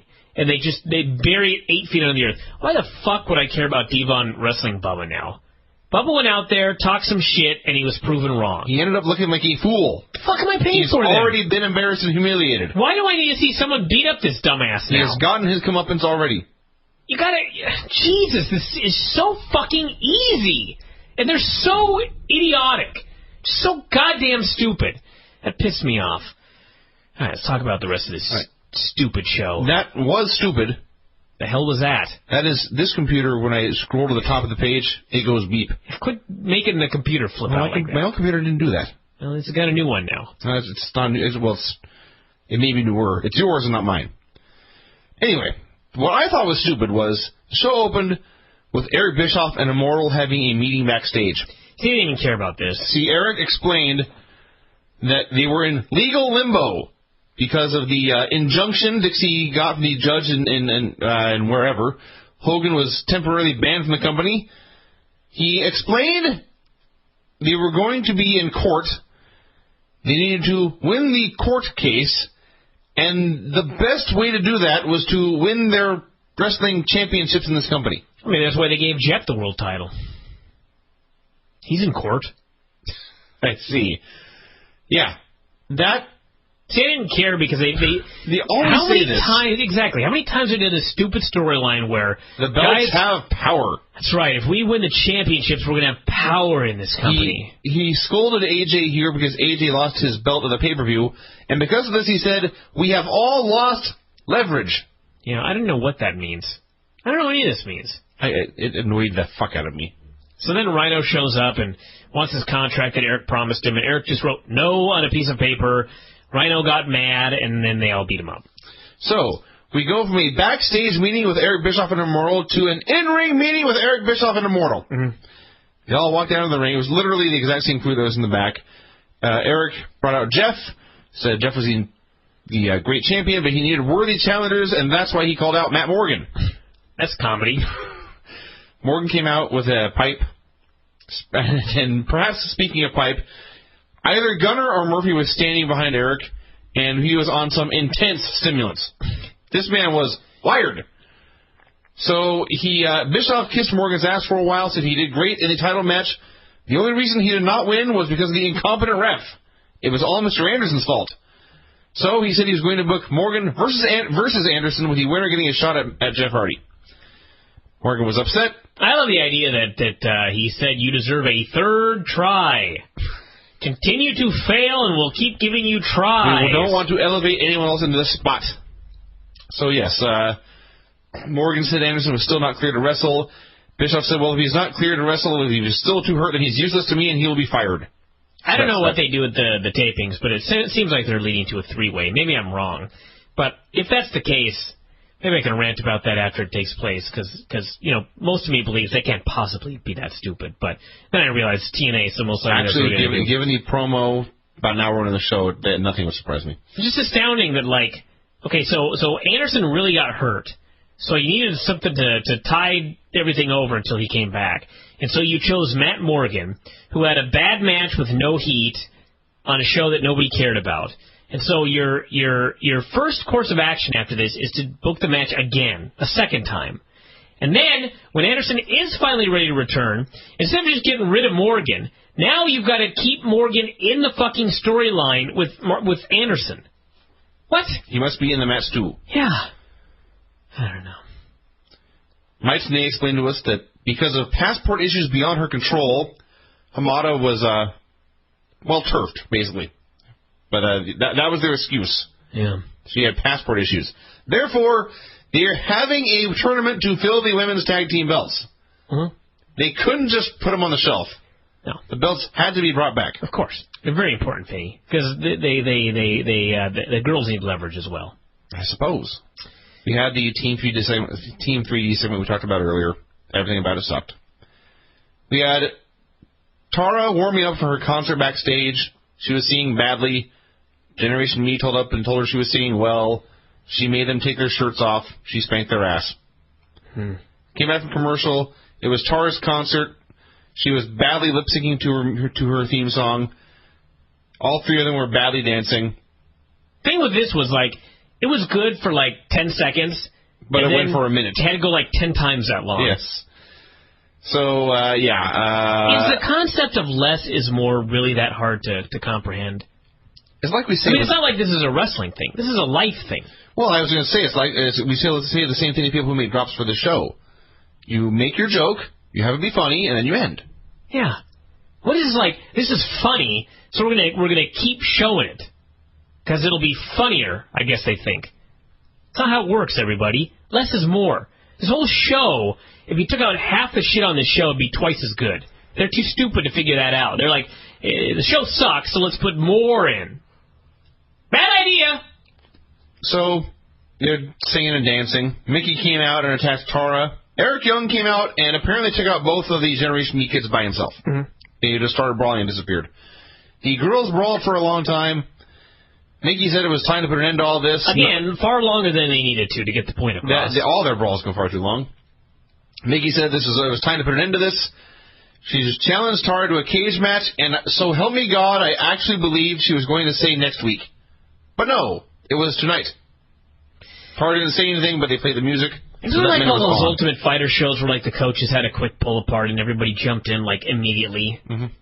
Let's say that you're going to do George St. Pierre and Josh Koscheck. Okay, they have if something would have happened on the show and one of them would have taken a swing of the other or just shoved the other or something like that and everybody jumped in and pulled them apart, you'd be begging to see them fight. If on Ultimate Fighter one of them shoved the other and on the same show they ended up in the cage and went 3 rounds... I mean, you laugh, but apparently these fucking morons think that that's what would sell a pay-per-view.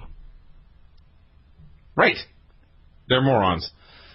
So we had a backstage segment where Beer Money... Oh, and by the way, going back to the whole the whole cage match deal here, another infuriating thing about this show, Mickey and Tara actually is a hot feud. So, they announced a cage match for this show. Right. Now, I'm not even going to argue that you should have held it off for the pay-per-view. I'm realistic. I was arguing they should have held it off for a week. That's what I'm saying. You couldn't hold this off for 1 week. And the thing that pissed me off even more about it is, all they do is talk about ratings. We want ratings. We got to get ratings. Okay, here's an easy fucking way to get ratings, you jackasses.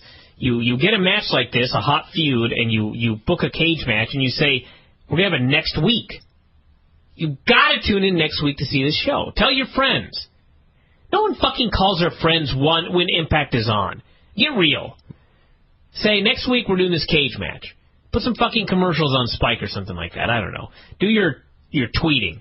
But plug it for a week. No. They gotta do that on this show. So then, thing that really made me mad was later in the show, the 10-year-olds, Generation Me, come out, and they're so angry at Eric Young. Yes. That they challenge Eric Young and his boyfriend Orlando to a match next week. Yeah. So, you've got Tara and Mickie James in a cage. And you've got Orlando Jordan and Eric Young versus Generation Me.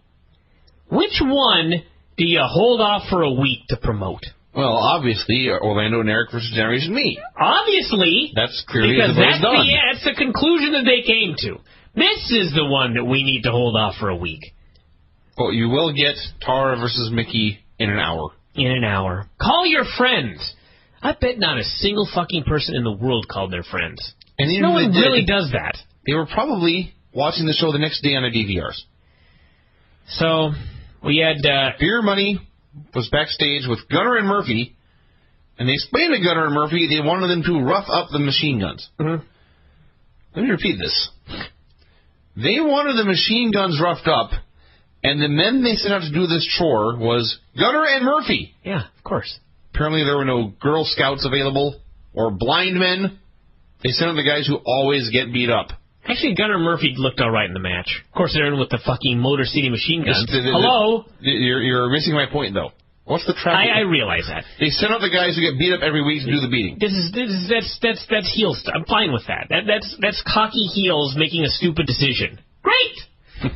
The match itself was fine, and then we had something that was not fine, which was Gunner and Murphy are getting beaten up in 8 different areas of the ring, because, of course, no one could just stand in the middle of the ring while the other guy makes his comeback. And they're flip-flopping and flying, and then one of them hits Billy Sabin with a Billy Club for the DQ. Billy with a Sabin Club. Because, you see, they couldn't beat Gunner and Murphy. No. It was very important to protect Gunner and Murphy. So we had to have a disqualification. Gunner and Murphy were facing the World Tag Team Champions. And it was very important that they not lose. So we had to have a disqualification. And the result of this disqualification was the Guns beat the fuck out of them with the Billy Club. Commandeered the Billy Club and laid waste to these men. Yeah. The Giants were weighed out by the welterweight tag team. I wonder if, like Gunner and Murphy, I can't even blame them. Somebody had to have been like, well, man, we're beating up Gunner and Murphy. We shouldn't pin them, too. I don't know. I know that happened. Don't ask me to explain this company. I have been to enough indie shows to see dumb bullshit like this. The beautiful people were... Velvet met Winter. No, you're skipping the important thing here. Beautiful people were getting their makeup done. That too. Of course. Because they're not really hot, everyone. They're not really hot. They've got to put on makeup all the fucking time. So they're in there putting on their makeup like they do every week, seemingly for hours on end. And Winter shows up, and Velvet gets all lesbian jealous, wants to know what's up. And Angelina didn't even have much of an explanation, despite the fact that for 2 straight weeks, she has walked off with Winter to supposedly have long, in-depth heart-to-hearts. So, I don't know. I don't know. And by the way, going back to the very first segment of the show, Dixie serves these guys with this shit, and it takes 2 weeks for them to address it. Yes. Well, you need time to process this kind of thing. You don't want to rush into a decision. Of course, yeah. All right, the next 2 segments were awful. Morgan and Anderson had a meeting backstage. Anderson wants to wrestle. Morgan thinks it's not safe. Anderson says he thinks his doctor will clear him. They shouted and screamed at each other like annoying bitches for a long time. Again, it was not such a deal where you could just get your point across. No. Matt, I want to wrestle. Ken, I don't think that's a good idea. Okay, well, we agree to disagree. No, they had to bitch at each other for 15 minutes. And early on I liked this segment until it just kept going and going and going and going. It sucked. They were, by the end of this, I could not wait for a 3-way so Jeff Hardy could beat them both. Yeah. This place. So that was the first cheese segment, and then we had a first-round semi-final tournament match. Yeah. That's how prestigious this tournament is, everyone. By signing up, you reach these semifinals. All right. There is no point to this women's tag team division, and I'm going to Exhibit A is that the first team in the tournament was Daffney and Sarita. Mm. And they're standing there, and Daffney's in her makeup and her wacky little hat, and Sarita is doing her Latin dance, and they are in no way a team. And it screams, this does not need to happen. It was pointless. Then the beautiful people came out. Their entrance was much better, but it was immediately clear, like you mentioned, what you just said, they killed this act. Oh, yeah. Remember when they used to come out, and they were one of the hottest stars in the company? Legit the hottest act on the show. Yeah. Not just physically, but they were were the biggest ratings. They were they were a big fucking deal. No more. No. They're just two hot girls who bend over. Yeah. Then we had the match. Because you see, they're the beautiful people. Right? Right. Okay, does my wife walk around saying I'm the beautiful person? No, because it's a heel move. You know what I mean? The very name, the beautiful people, they're heels. That's why the act was so hot. They were bitchy heels that thought they were really hot. It was a great act. And then they broke them up and turned them babyface. Yeah. They broke them up and then put them back together as baby faces. I mean, I don't know. So, all right, so Daffney and Sarita were a team. Sarita... Why did I like this show? Or at least tolerate it? Tolerated. I don't even know. Because we're over it to the point where we no longer get angry watching it. But I'm very angry right now. Well, we're angry now because we have to explain it. We have to think about it. We can just watch it and process it and not care. But because we have to come on this show and discuss it, that makes us angry. Okay, so Sarita cuts a promo on Velvet saying that she beat Velvet twice. Velvet can't beat her. Every time she gets in trouble, she runs and hides behind Angelina. And finally, Angelina jumped when the match was on. So you've got Sarita and Daffney. And this crowd, for literally no reason I can think of, did not care about Sarita at all and only wanted to see Daffney wrestle. Mm. I don't know if the building was stuffed with her immediate family. Well, there are a lot of people. There are a lot of fans that think she's really hot. I don't know if they're all racist. Well, she's not really Mexican. Maybe they hate Canadians, they hate Sarita. I don't know. They had nothing to do with Sarita. They just loved Daffney. Why? Because I just explained it to you. There are a ton of fans that think Daffney is really fucking hot. She's not, though. Vinny, no one gives a fuck what you think. I'm telling you why. It's a fact. I'm telling you why. So, yes. So, regardless, they had her in here. The fans were chanting tag in Daffney, even though she is not hot as Sarita and a much, much, much worse wrestler. And I will say that when they actually tagged in Daffney, the fans regretted what they requested. Watch what you ask for, everyone. Yeah. Be careful what you ask for. They went quiet when they saw how bad it became. You may be forced to watch Daffney wrestle. She tagged in. She did a spot where she hit a big delayed body slam, like she's Ken Patera or something. And she could barely pull off this body slam. So the crowd, regardless, the crowd wants to see Daffney, but she is a heel. Beautiful people are baby faces. So when the baby faces made their comeback, the crowd booed them. Mm-hmm. Velvet made her own comeback. They got cut off again, and they made another hot tag. Oh, my God. Let me cut to the chase here. Angelina pinned Daffney, and everyone booed. Beautiful people advanced. And then Sarita had cut a promo before the match on Velvet, saying that Velvet couldn't beat her. And then when the match was over, she cut another promo saying Velvet could not beat her and never would, even though Velvet's team won the match, which... First off, number one, how could any fan possibly care? And number two, if it were me and Ryzik against you and the Ideal Reflection, and we beat you guys, and then you cut a promo saying, Bryan, you'll never beat me, I would howl with laughter. He would say, I just did. Instead, Velvet was all pissed. I don't know what's happening. They did. And speaking of... Oh, my God, I forgot about this. This is a terrible show. This is so horrible. We got a brief Abyss Pope video recap from the pay-per-view. They did not show the spot where Abyss punched through the casket and grabbed Pope's penis. Instead... Oh, which, by the way, that was a legit casket. It was not gimmicked. He actually punched through a real piece of wood and just destroyed his fist. Seriously, Vince, you're not surprised. What are you fucking moron? Don't even act like you're surprised. I'm impressed more than anything, actually. No, don't say that. He'll do something even dumber. Oh, why not? Who cares? Let him light himself on fire.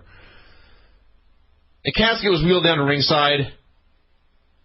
They opened it up. Then some gospel singers and dancers came out. They were singing "This Little Light of Mine." They were clapping and singing, having a good time. The crowd had no idea what to make of this. They sang "This Little Light of Mine"? They did. Oh. Yeah. Then they opened the casket, and we got a promo by Pope's voice. He was not there. We only heard his voice. I don't know what he said. Essentially, he said that after he got beat at the pay-per-view, he was reborn as a new pope. He said this is not the end of the pope. It was a new beginning. He talked about single-parent families at Christmas time for a while. He told fans to reach deep. I thought he was going to encourage them to donate money by tossing it into the casket. That would have been awesome. No, instead he just said that he is still pimping, and then they all just went away. So in other words, the loss didn't matter, everyone. Don't worry about it. No. He's fine. We had clips of everybody in the mystery trip to Abu Dhabi, which, like, everyone learned about a week before it happened. And the video package was a great 10 seconds. Sure. That's true. Yeah. Mickie James cut a promo backstage. I literally have no idea what she was saying because she was drowned out by Eric Bischoff's booming voice cutting another promo in the background. Yeah. It was a promo from the opening of the show. Which, by the way, took place before the brawl. Yes. It would have then, yes. So, I mean, really? You fucking idiots. How do you do this? How do you do this? How do you do a tape promo where a girl is talking about something that happened after what you can hear talking about in the background? I don't know. And we had Doug Williams and Abyss. This is not as good as Doug Williams versus AJ Styles. No, it was a good match. My only problem with the match really was that and I blame Abyss for this. Abyss is supposed to be like this big fucking giant monster, and they had a professional wrestling battle here, which actually, if you forget everything I'm about to say, this was a really good TV match. But Abyss is like this big giant monster, and he sold like he was Doug Williams' size at the beginning. Yeah.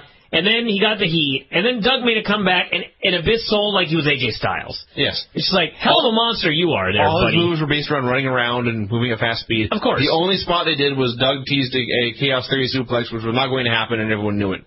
But yes, other than that one instant, they wrestled like they were the exact same size.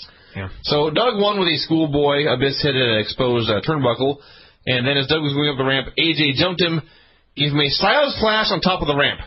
Fucking ow! I strongly disagree in the sense that they managed to shoot this from literally the worst possible angle, where you could see that Doug Williams' face came nowhere near the ramp. No, but AJ's knees did. Well, sure, but the move is supposed to hurt Doug Williams. You couldn't have shot it from the other side where you could not see what happened to his face?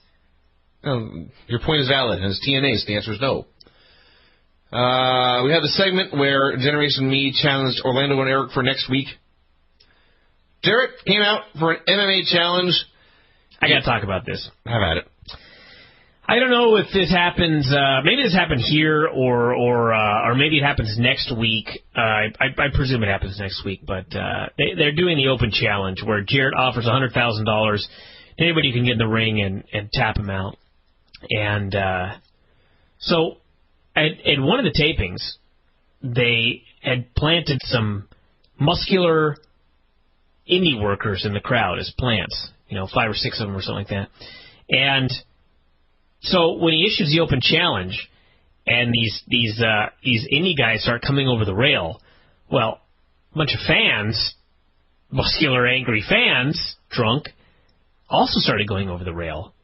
And, of course, it's TNA. Nobody has any idea what the fuck's going on. So, like, security and the guys in the truck, no one had any idea who was a plant and who wasn't. Okay. You think I'm joking? No, I didn't. So, like, dozens, I don't know if it was dozens, but, like, a bunch of people were in the ring. And half of them were the plants, and half of them were not the plants. And nobody knew who was who. And there are all these just pissed off guys. And they actually had to send Eric Bischoff down to try to quell the situation. And apparently it looks awesome. And I'll bet it does.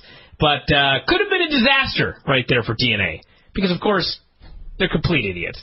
Now, this segment, I enjoyed this segment to a degree. There were things I really hated about it.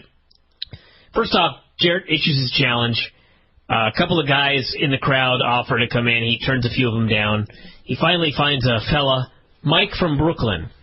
And Jarrett gets him in the ring, tells him this is no joke, slaps him around a bit, calls a ref in the ring, proceeds to deliver a bunch of knees and soccer kicks, and then puts him in a rear naked choke for the submission. Obviously, they're building this up for the Kurt Angle versus Jeff Jarrett submission match type deal.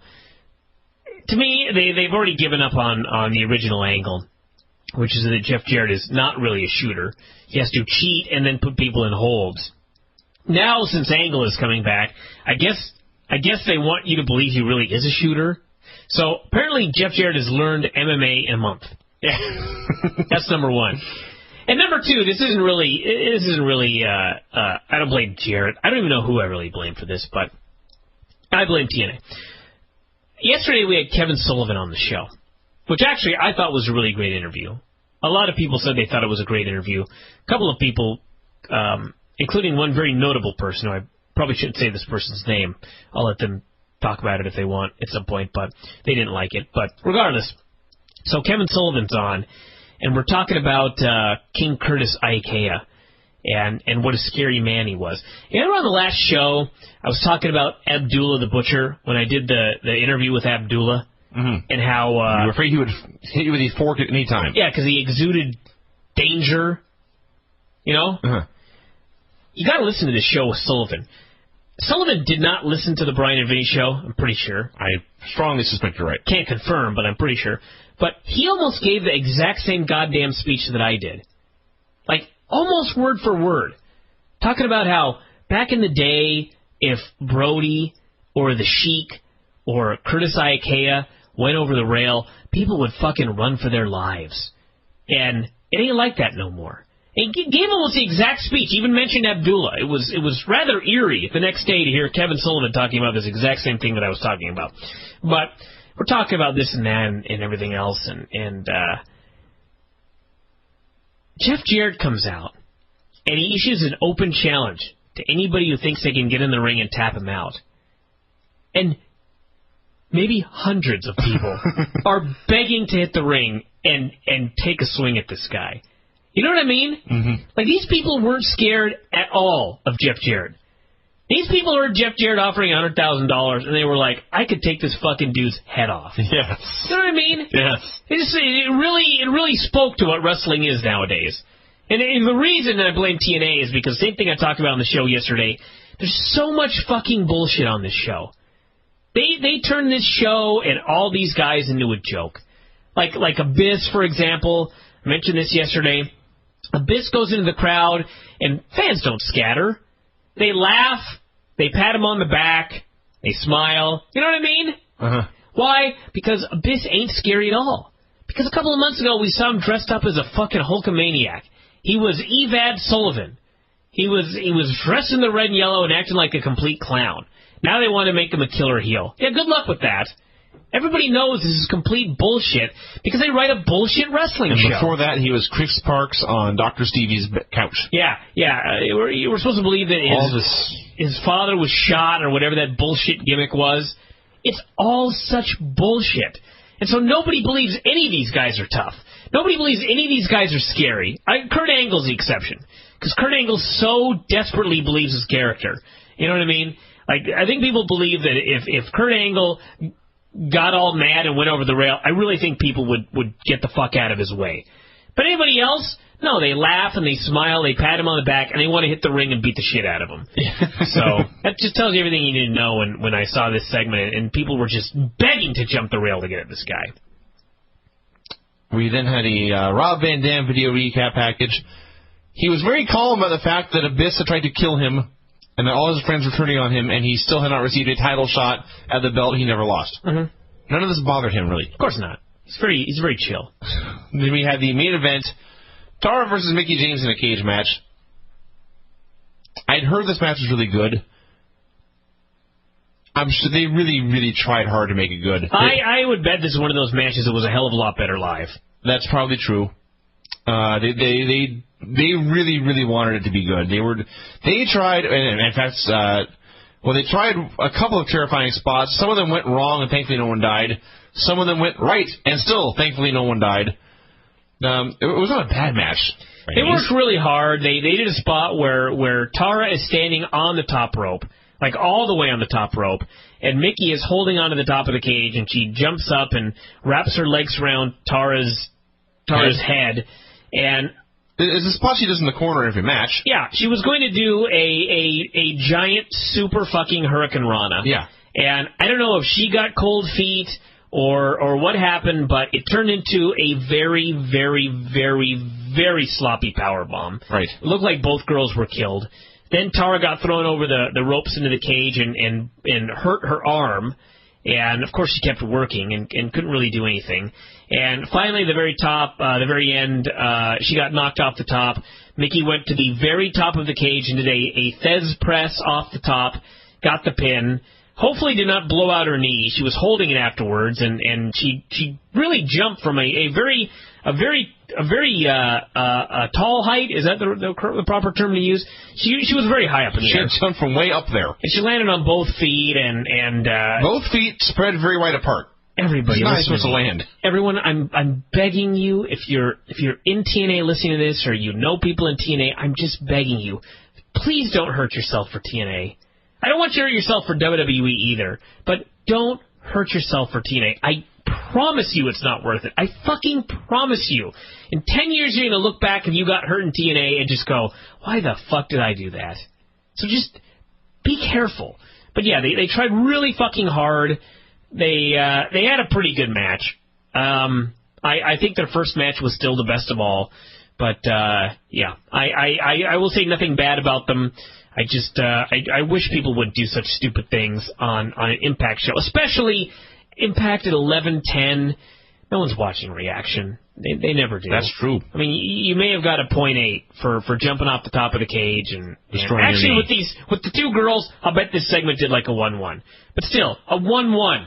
That ain't worth blowing out your knee and doing permanent injury, and as the old saying goes, not being able to get down on your knees and play with your kids. So please stop doing that stuff. But very, very, very good effort, and it was a good way to close out the show. What had otherwise been a pretty fucking horrible show now that I look back. We're so numb to this. Yeah. To the back! All right, Impact. Let me tell you how bad this fucking show was. This show was so fucking bad that go ahead and go to the Observer, go to Figure 4 Weekly, read some of the recent SmackDown reports, and how much I have hated those fucking shows. How passionately I have hated SmackDown. I was begging for Undertaker. Actually, not Undertaker, I'm sorry. It's very late, everyone. I was begging for Kane and Paul Bearer and Edge to make a run-in on Impact and do a stupid skit. That's how fucking bad this show was. I was begging for anything. Part of the problem was never watch Impact after WEC, which I guess you could never do again since there is no more WEC. But the final ever WEC was an awesome show in a number of ways. There were great fights. There was the number one heel in the business today, Dominic Cruz. I cannot even put into words the hatred I have for this man as a fighter and how badly I'm trying to think of and I'm a cheap man. Would I give the first person to beat him $500? I strongly think I would pony up $500 to the first guy to knock this fucker in the next week. This guy has got such intense heat with me. I can't even, I can talk about this on another show. Now is not the time. But there's the number one heel in the business right there, Dominic Cruz. Number two, you had the best kick in the history of mixed martial arts. The main event of the show, Ben Henderson, Anthony Pettis, for the number one contendership for the 155-pound title in UFC. In the final minute of the final fucking round, Anthony Pettis decided he was going to run up the side of the cage and do a flying kick. I don't even know why I'm even trying to explain it here. Words cannot put this into they cannot do justice to this move. I received text after text after text. I was not watching live, but text after text after text of people freaking out about this kick. And I was like, is this being built up too big for me? And I was watching with Whitney, and we both saw the kick, and we both leaped high into the air and went, holy shit! And they played it again. You got to see this, everybody. Just look it up online. I'm sure it's going to be somewhere. There's probably a million animated GIFs. Anthony Pettis and Benson Henderson. If you get a chance, I don't even know if they'll replay this show since it's the final one. I presume they will. But watch the last ever WEC. It was so awesome. And that kick to finish off the main event of the last WEC ever was so fucking poetic. Like, I would say you can't script an ending this good. But the reality is, you can. Just nobody fucking knows how. Least of all the people that are writing Impact. The Barbed Wire Christmas Tree show was really bad. But at least it was, so bad it was hilarious. There have been some really bad shows that have at least had some good wrestling on them. This was just a black hole of suck. A black hole of sadness, and you have no hope for wrestling when the show's over. When you watch this as a wrestling fan, again, I don't see how anybody could watch this and go, I really like this show, Brian. Something's wrong with you. You're biased. Maybe someone's going to email me and say that. In fact, I hope they do. If you're the guy who thought this was a great show, please email me and explain yourself. This I've got to hear. It opened up with acting. We had Anderson kicking shit all over the place backstage and swearing. And Matt Morgan walked up, and he was rubbing it in that Anderson said he'd be cleared this week, and clearly he was not. And Anderson said, my word is my bond, and he stormed off. And I presume what he was saying here was that he was not cleared. But we don't know because they never make it clear. I have no idea what happened. So, moments after they have this meeting backstage and Anderson storms off, Morgan comes out to do a promo, and out comes Mr. Anderson. Because you see, they couldn't hammer out their shit in the back. The camera's there. They had to do a backstage segment and then come to the ring and have the same fucking argument. So, all I know is that, long story short, they're going to have a match tonight. They're teaming up. Morgan doesn't want Anderson to wrestle if he's hurt. And there might have been some other stuff. All I know is that... I think you guys got more out of this than I did. The verbiage that these fucking guys, particularly Morgan, were given to read was so convoluted and overly complicated. They couldn't just come out and make things simple. As much as I hate SmackDown, there's no mistaking what the issue is with Kane and Edge. You know what I mean? A 1-year-old could understand the problems these men have with each other. Not on Impact. On Impact, half the time they write this show, like the people watching have got IQs of 10. The other half of the time, they write it as if they've got IQs of 180. And you can't just decide. And I shouldn't even say that because Vince Russo couldn't write anything for somebody with an IQ of 180. But anyway, they ranted back and forth and this and that. And Morgan's trying to say that none of the fans would want to see Anderson wrestle tonight if it would screw him up for 30 years, and how they promised Chris Nowinski that if they were hurt and asked to wrestle, they'd tell the promoters to fuck off. Anderson he said F off. F off, that's right. Anderson said he'd been doing that for 2 months, and Jeff Hardy came out and buried both guys and teased that maybe Morgan was still a part of Fortune, and that led to absolutely nothing, so I don't even know why they scripted it. And anyway... That actually describes this entire segment. Whole thing, desperately overwritten, it sucked. It went forever, it was boring, it established nothing, it led to nothing. It was a wretched opening promo. Particularly, I thought, even more so than... It was Morgan and Anderson just talking. And again, sentence by sentence, I don't know what they were saying. And then when Hardy came out and they tried to exchange banter, terrible. Yeah. Then we had something that... Okay. Listen, we make fun of this all the time, this idea of booking backwards. But Robbie E., they announced we're about to see a Cruiserweight Championship match. An X-title match. Robbie E. versus Jay Lethal. Now, for those of you that have been paying attention, which I'm sure is none of you, because seriously, who could? Robbie E. and Jay Lethal had a match, and Cookie interfered. once. She interfered one time.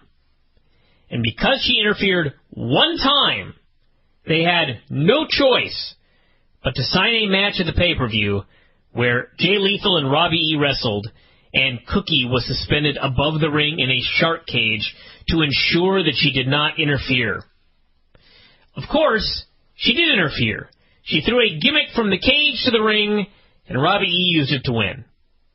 So, what did they do on Impact? The very next fucking Impact, or maybe it was a week later, I don't know, but the very next match these two had. What did they do after the shark cage attempt to stop interference did not work? Why, they had a straight wrestling match, and Robbie E. came out with Cookie, who then proceeded in the very first fucking spot to interfere. Right.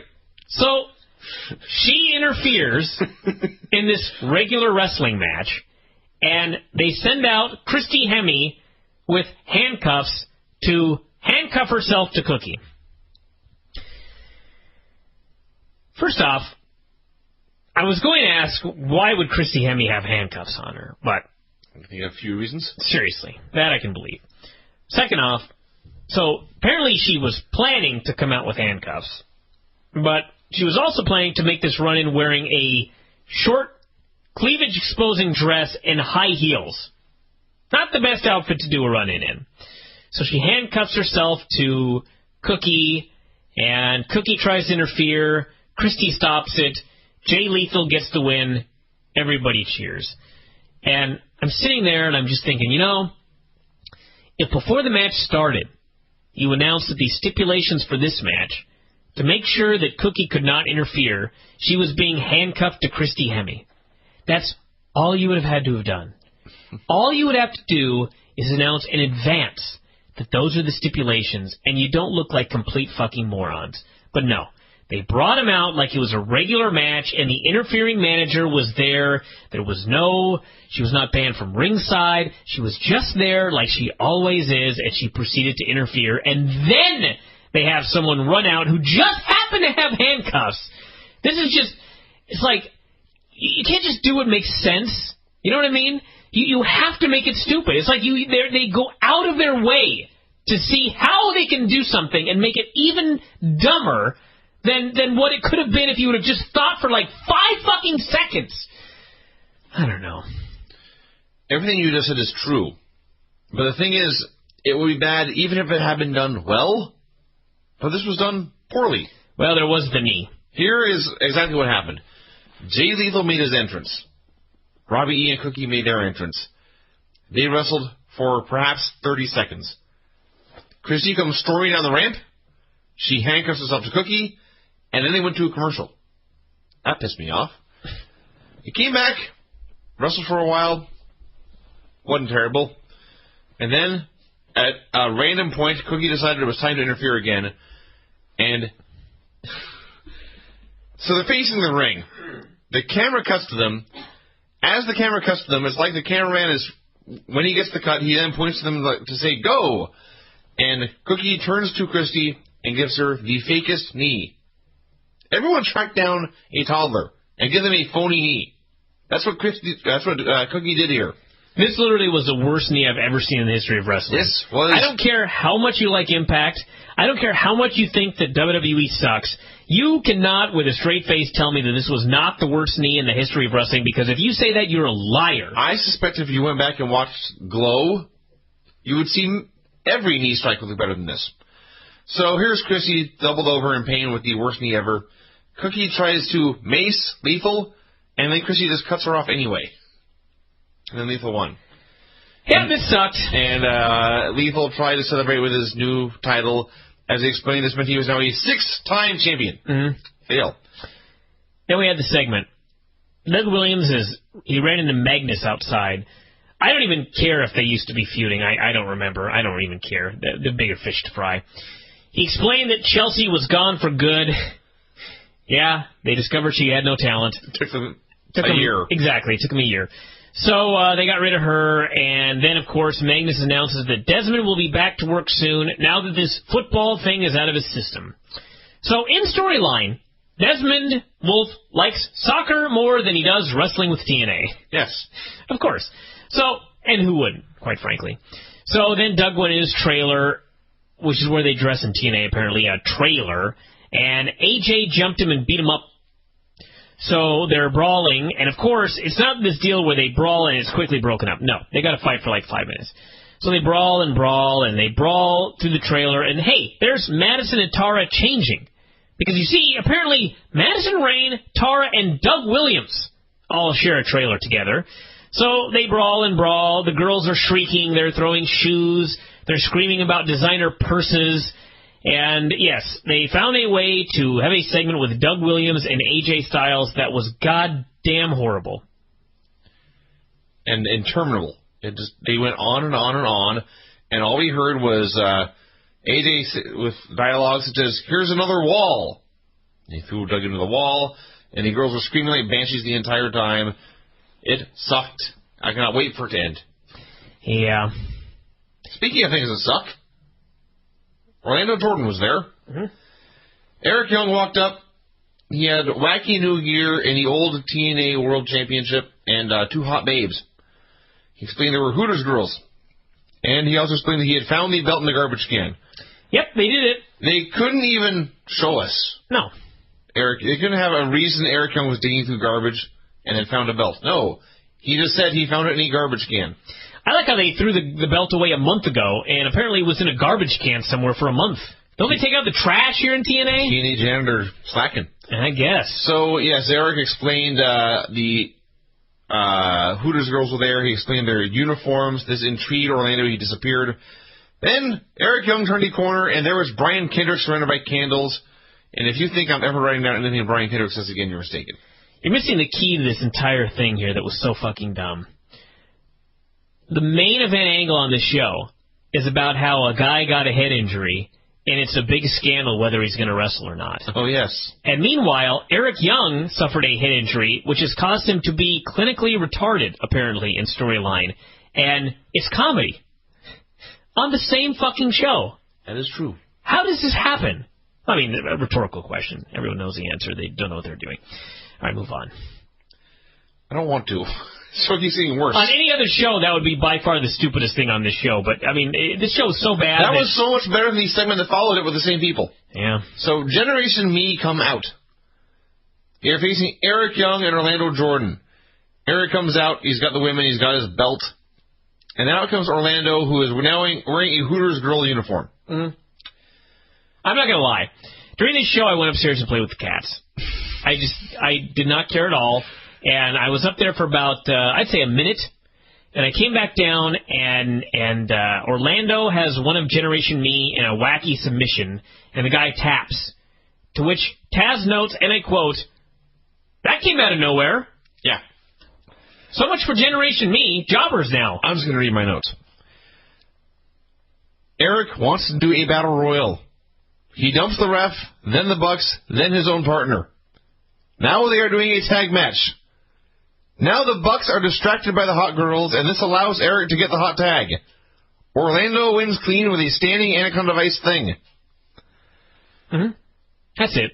This is supposed to be funny. Yeah, There was, and I put this in quotes, comedy in this match. And Eric and Orlando are a comedy team, that's fine, but Generation Me, they were like having the great tag team match in the last show, and now in this match they are treated like geeks. They lose to geeks, and they have the heat and distracted themselves by flirting with girls because they apparently had never seen a hot woman before.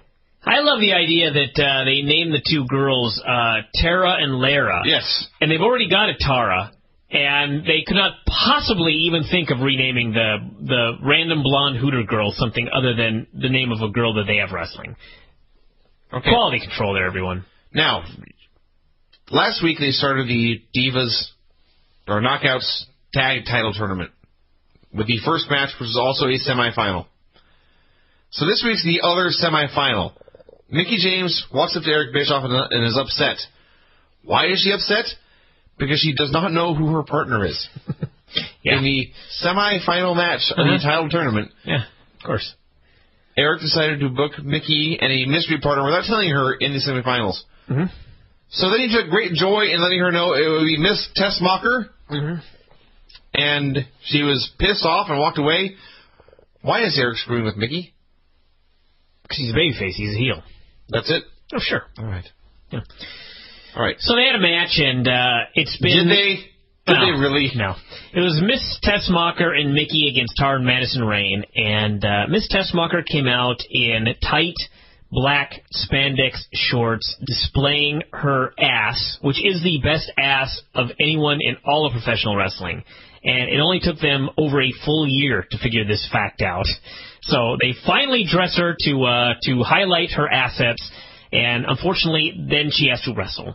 She's horrible.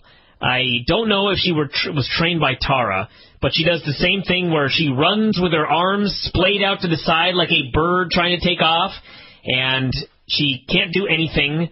She worked together with Madison, which... This is the kind of thing, like, if it had aired 12 years ago, it would have been, like, -5 stars and called one of the worst performances in wrestling history. But there's been so much horrible shit in the last 12 years that most people probably didn't even notice this was any worse than any other women's match. Horrible. Well, it was. Okay. I gotta go get some ice. Start with the fact that the two teams involved were Tara and Madison Rayne versus Mickie James and Miss Tessmacher. Now... I can't even walk. Wow. Brian is letting me out of the room. What happened? Maybe he has foot cancer. Is that possible? So, Tara, last week in the cage match with Mickie, tore her elbow ligament. So that meant she spent the entire match here on the apron. So you're already handicapping yourself by putting the best worker on that team in the apron. Then you have Madison has to be in the ring, and so rather than have her wrestle Mickie, they had her wrestle Brooke for a long-ass time. And it was horrible. And it was bad. And yes, Brooke can't do anything. Madison is horrible. They finally tagged Mickie in. She ran wild for a bit. And then, for reasons I cannot fathom, she ran over to the heel corner. Tara was minding her own business. She turned her back to the ring. She tried to hide. She was wearing this big, giant elbow brace because she was wrestling with a torn elbow ligament. She threw blindly the giant elbow brace behind her. It happened to catch Mickie in the head. Tara was surprised by this. Mickie took a giant bump, and then Madison Rayne pinned her. So there you go, everyone. Mickie James' first loss in TNA came in a horrible tag match when she was hit by accident by the elbow brace of Tara. This is the show from hell. Speaking of the show from hell, Kazarian was walking around backstage, cutting a promo about whatever, when he bumped into Rob Terry. He made fun of him for a bit, but also at the same time tried to recruit him, saying he could join them in Immortal or Fortune or whichever. And Terry basically said no, and he left. Then we had something with the Pope. Last week, you remember, Pope was wheeled down to the ring in a casket, a casket was wheeled down to the ring, and they opened it and Pope was not inside. And we heard Pope's disembodied voice cutting a promo like he was the great and powerful Oz. This week, he is just hanging around backstage in plain sight. A guy walked up to him, handed him some money, said it was a donation, and Pope was surprised but impressed with this donation and put it away. Brother Ray Dudley came to the ring. He said Devon was calling him a bully. He said he was a bully indeed, and thus he now wants to be known as Bully Ray. He was out there to wrestle, and this is what he was wearing, everyone. A black skull cap, a gray shirt that looked like a bowling shirt, tan shorts, no knee pads, and then black boots.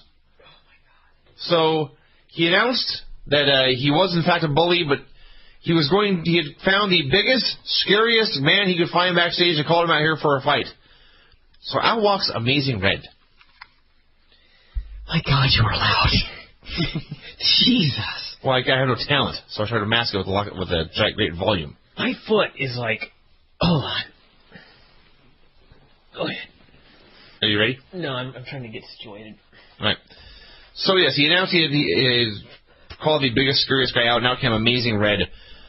Amazing Red's really talented. People like him. You can do all sorts of fun stuff with him. He came out here. He was beaten for 3 straight minutes. He got one move, and then Bully Ray pinned him. Is there a doctor in the house? They couldn't find a legit jobber to job here. No, they didn't. You know, I had to talk about this, because I'm sure we got some doctors listening. So I kicked someone in the elbow tonight, and I didn't even think about it at the time. It just was like, ow. That hurt, oh well. And then I moved on. Didn't really hurt all that bad, just hurt for a second. And then I moved on. I came home. I watched WEC. I watched TNA. Played around with the cats. I ran up and down the stairs. I fed the cats. I walked down the stairs and back up the stairs.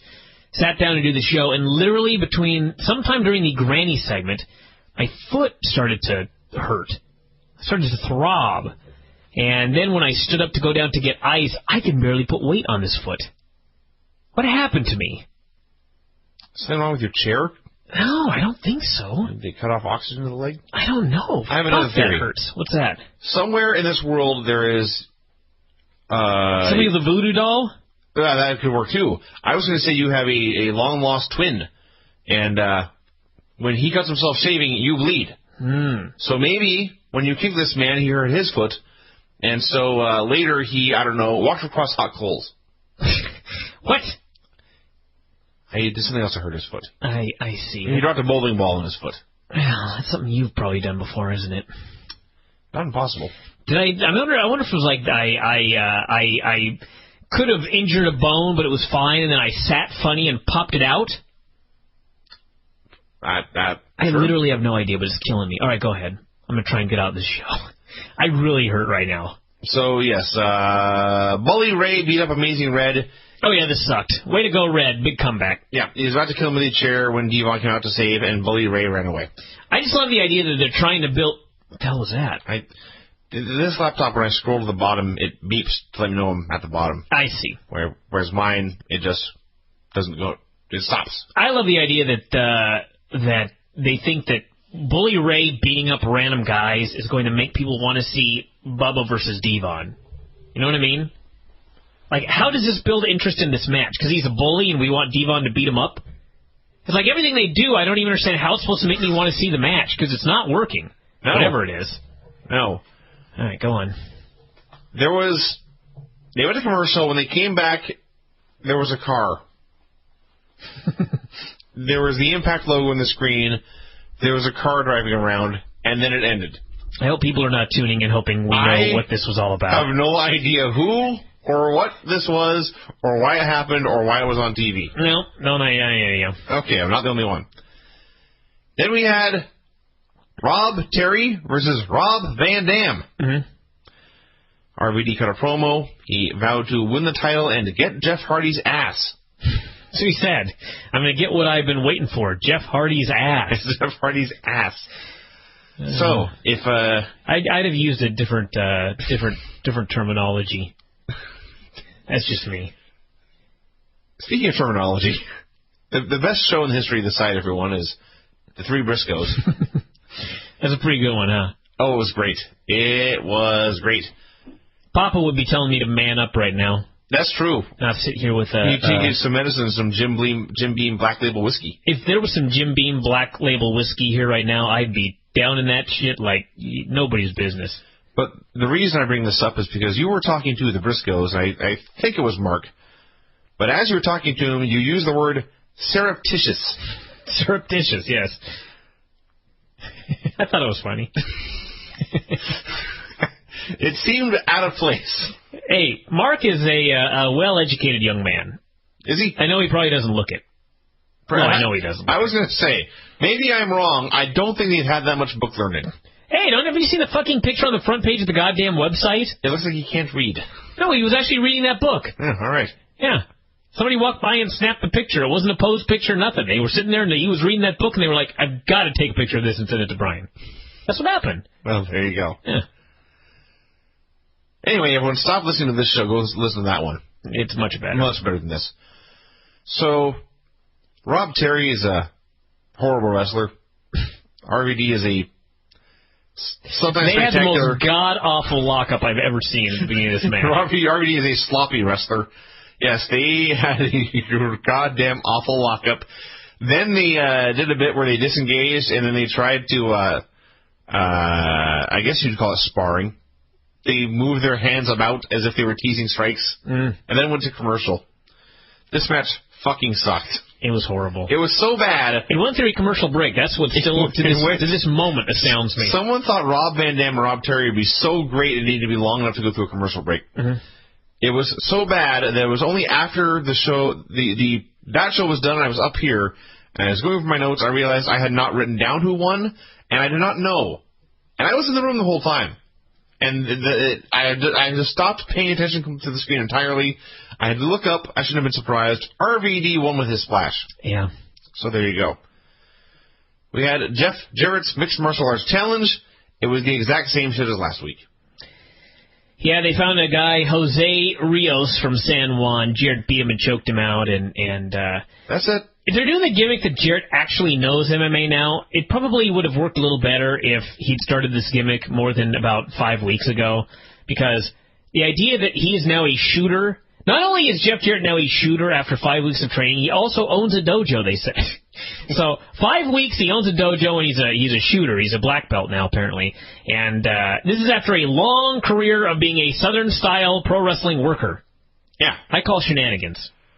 You also mentioned last week about how Abdullah and Brody would have had fans running from them in terror. Oh, yeah. Jarrett had people... You made the same point last week, but it was even more clear. They were focusing on children. And I mean like 8-year-old girls who could not wait to get into this ring and beat the fuck out of Jeff Jarrett. Yeah. Yeah. It was depressing. Business has changed. Then you had the main event. Kazarian and Jeff Hardy versus Matt Morgan and Mr. Anderson. Mr. Anderson's first match back since getting concussed. Mm-hmm. Remember probably been about 15 years ago. Shawn Michaels? Shawn Michaels made a comeback after concussion. Mm-hmm. And they did a match with Owen Hart. Yeah. And they had this legendary. They had a great match, as these two men were wont to do. And then out of nowhere, Owen hits his enziguri. And Shawn sells it, but he makes his comeback, and then about a minute passes, and he collapses in the ring. And they stopped the show. They went to take care of him, to tend to him. This was, I suppose I may have had Prodigy at the time, but I was worked. I thought Shawn had suffered a terrible injury here. I was very concerned. You know how much money was made by the Pro Wrestling Hotlines after that happened? They made thousands? A fucking bank. Yeah. Yeah. Well, here's what happened in 2010. A minute into this match, Kazarian hit Anderson with an enziguri. Mm-hmm. He dropped like a stone, and then 20 seconds later, he shoved it off and it worked normal. Yeah. Yeah. Why should we care about anything? Well, that's what astounded me was, so he gets hit with an enziguri. He sells it for a moment, and then he's back up working again. So I guess presumably he's healed, would be what we're supposed to believe.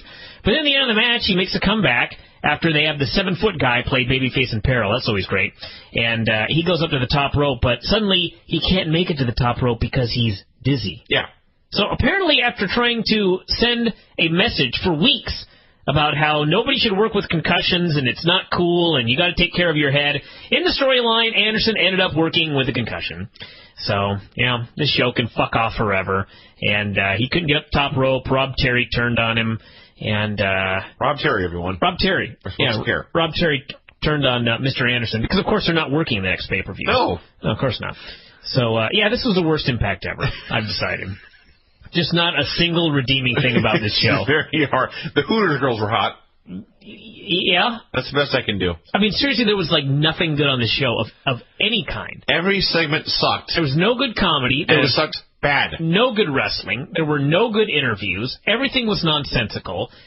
Just a useless television show. Like, a show that literally, this show was so bad that if it were like this every week, the show would deserve to be canceled. Just fucking god-awful. And keep in mind, they taped 4 or 5 weeks of television during this set of tapings, so we're in for just horror this holiday season. To the back! Sweetness ends right here, though. We got to talk about Impact. A god-awful program, a shit show. Horrible, terrible professional wrestling programming. Granny should hope that I don't know. I don't want to say these things here at the end of the year. But if she wants me to swear off swearing, then something's going to have to be done about Impact, because I cannot do an Impact review without saying swear words. Unless it's like a really, really great show. And even then, I'd probably say it was a fucking great show. But this was a fucking bad show. And there's nothing I can do about that, so don't yell at me. Actually, you know what? This show was fine. But there was some stupid shit on it. There was. I leaned over to you during us watching this, and I said, you know, the bad part about my job is I got to get up at 6 a.m. or I got to get up at 5 to be at work by 6. And I realized that the bad part of your job is watching Impact. And the more we watched it, the more confusing it got and the sillier it got. Let me say something about Impact, because I just thought of this right now. You should never have a product where people just assume it sucks. Right. Like, right there I just said, this show fucking sucked. Then I sat there for a second and I thought, and then I realized, actually, this show didn't fucking suck. It was fine. This was just your average Impact with some stupid shit on it. But anytime you've got a product where you immediately assume that it sucked, fucking sucked, in fact, that's a bad sign. You've got to work on improving your product when that's the first thing that people think about it. So we're going to get into it here, and that is going to be the plan. I got a couple of drops here I was looking at, and I guess we'll probably play some of these. Actually, you know what? I'm going to open with this song right here, because once you hear it, you're going to understand what we're talking about here in the next Impact segment. So let me play this song, and everyone listen very carefully. Many times people have said that I don't know how to pronounce roof. When this whole world starts getting me down, and people are just too much for me to face. So how am I supposed to pronounce it? Roof? That sounds retarded. I climb way up to the top of the stairs, and all my cares just drift right into space. I never expected the fact. On the roof. It's peaceful as can be.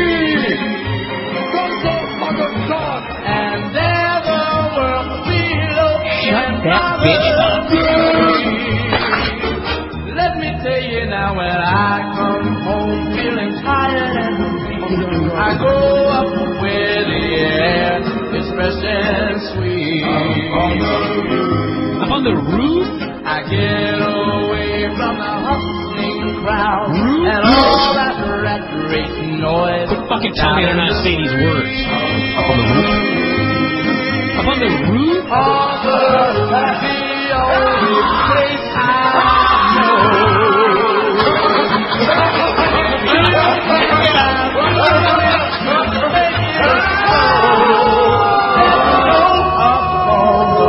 Roof, and it rhymes with goof.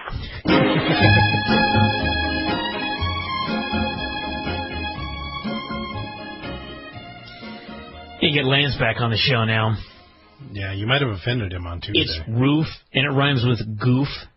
Wait, what did I say to Lance? Well, you were drunk on I realize that, but I offended him? Well, he doesn't drink, and he doesn't take drugs, and I don't know, maybe you offended him. I think you're wrong. Okay. In fact, he was one of the first people to text me when I said that I was not going to post the show. Actually, the first person was Mikey Whipwreck, who I'm not sure, but I think he may have threatened physical violence if I did not post the show. So those were the two things that really compelled me to put it up there. But Lance is wrong, everybody. I'm going to tell you why. Because on Impact tonight, the very first segment involved Ric Flair. That's right. And Ric Flair came out, and he did, in fact, say roof. Am I wrong, Craig? We rewound it and watched it and watched it again and then again. Yeah. And each time he said roof. He said to Mick Foley, you're a pathetic human being because you set the bar such that kids are now jumping off roofs. Roofs. That's what he said. Yep. So who are you fucking people to tell Ric Flair he doesn't know how to say roof? Exactly. I have nothing to say. Let me open up this show here. Roof, whatever. Fortune came out, and I think they've got a new theme every week. I'm not sure. I don't pay enough attention, nor do I care. Right. They still hold up for random fingers, even though there's approximately 16 men in the group. They bend their ring finger down to indicate 4. Why they can't just use the 4 bending their thumb in like the horsemen used to do, I have no idea. Make sure you talk right in that mic there, Craig. I'm sorry. Got to talk into the front of it, not the sides. Okay. It's very, very specific sort of microphones right here. Not omnidirectional. Let me explain this segment. This was the best and the worst of TNA, in the sense that one of the strengths of TNA, obviously, is that the promos are not scripted. You got Ric Flair out there cutting a very passionate promo about how Mick Foley was a garbage wrestler who jumped off fucking roofs and kids got hurt, and he was the reason that youngsters today were in hospitals. He was the reason the business was in the shape that it was in, with people falling into glass and barbed wire and all this other bullshit. You had Foley passionately explaining that it was not his fault. He may have had a little to do with it, but now he wanted to be part of the solution. And then you had Eric Bischoff, I believe, cutting a promo on the dirt sheets. I'm not sure. But the point was, they all showed great passion. These, I think, were great promos. I'm not entirely sure, because it's TNA, and they have a very, very annoying habit. And I know that when I give this criticism, some of you out there are going to go, oh, it's Bryan saying this. Let's just ignore it. Bryan is biased towards TNA. How about you listen to this fucking criticism, and then you decide if I'm just being an asshole here. You had 3 guys cutting great promos. And if you ever listen to a great announcer, or if you ever watch a movie with great dialogue, there's a lot of silence. There are a lot of moments where nobody is talking. There are many moments where somebody says something profound, like I do regularly on this show. And then there's that silence, so that it sinks in. And sometimes in the movies, one of the main characters will talk very quietly. And there's a mic right by his mouth, obviously, off screen. But he's still talking very quietly. I'm thinking of Mickey Rourke. Because, I'm thinking of you, fucker. Really? But anyway, because you have to strain. You have to strain to hear what they say, which causes you to listen. These are powerful things. I have powerful words. In TNA, these fucking people, this happens all the time. They tell these people to go cut promos on each other. And it is basically a bad edition of Wrestling Observer Radio with call-ins. Everybody is screaming over each other. Ric Flair is trying to scream about how Mick Foley's killed the business. Meanwhile, Mick Foley is trying to scream about how he didn't kill the business. They're both fucking screaming over each other. Mm-hmm. You hear maybe every 4th word from either guy, right. And you can hear that it's pretty damn good, but you're not entirely sure, because they just keep fucking talking over each other. And then you've got Bischoff screaming at people, and it was just this would have been 1,000,000 times more effective if they would have done a run-through or something, or if everyone involved had at least given their opponent an opportunity to speak uninterrupted. At a couple times, Mick Foley was actually batting Flair's mic out of his hand so he could get a word in edgewise. Yes. I understand that you want to add a little realism to this. I understand you want to make this look more like a shoot. But listen, everybody knows this is not a shoot. Yes, I'm sure that Ric Flair believed 95% of what he said.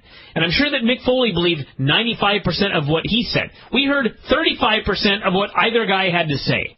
So I'm begging them. I'm telling you, I'm saying this as someone who would like this show to be better. Tell these guys to quit fucking talking over each other. It was not just this segment. This happens every week, especially with the women. Oh, my God. Anytime the girls have to scream at each other, it's just constant shrieking. Everybody shrieking over each other. You have no idea what people are mad about. You have no idea what they're trying to say to each other. It's just shrieking over each other. It's infuriating. So anyway. So what was the point of this whole interview session? Do you remember? I don't have any idea. I know there were scales in the ring. Right. There was going to be a weigh-in for something. I don't even know what it was. I don't even think anyone ever weighed in. Right. They had 2 doctors out there to check out Morgan. Why? To see if he could work, and the same with Anderson. Okay, first off, right? Anderson wasn't even on a fucking show. Because Right. they interviewed him via satellite. Correct. So who the fuck were they weighing in here? Why did they have to weigh Matt Morgan in? I'm not 100%. Even Eric Bischoff was like, well, this is different. We're doing a weigh-in. Right. It's like, well, okay, so how about you explain why you're doing a fucking weigh-in on Impact? I have no answer. I'm sorry. So basically, the gist of it was the heels wanted Mr. Anderson to work. Foley and Morgan did not, and then they all screamed at each other, and Flair accused Foley of being an idiot, and Foley said now he was trying to not be an idiot or something. I don't even know.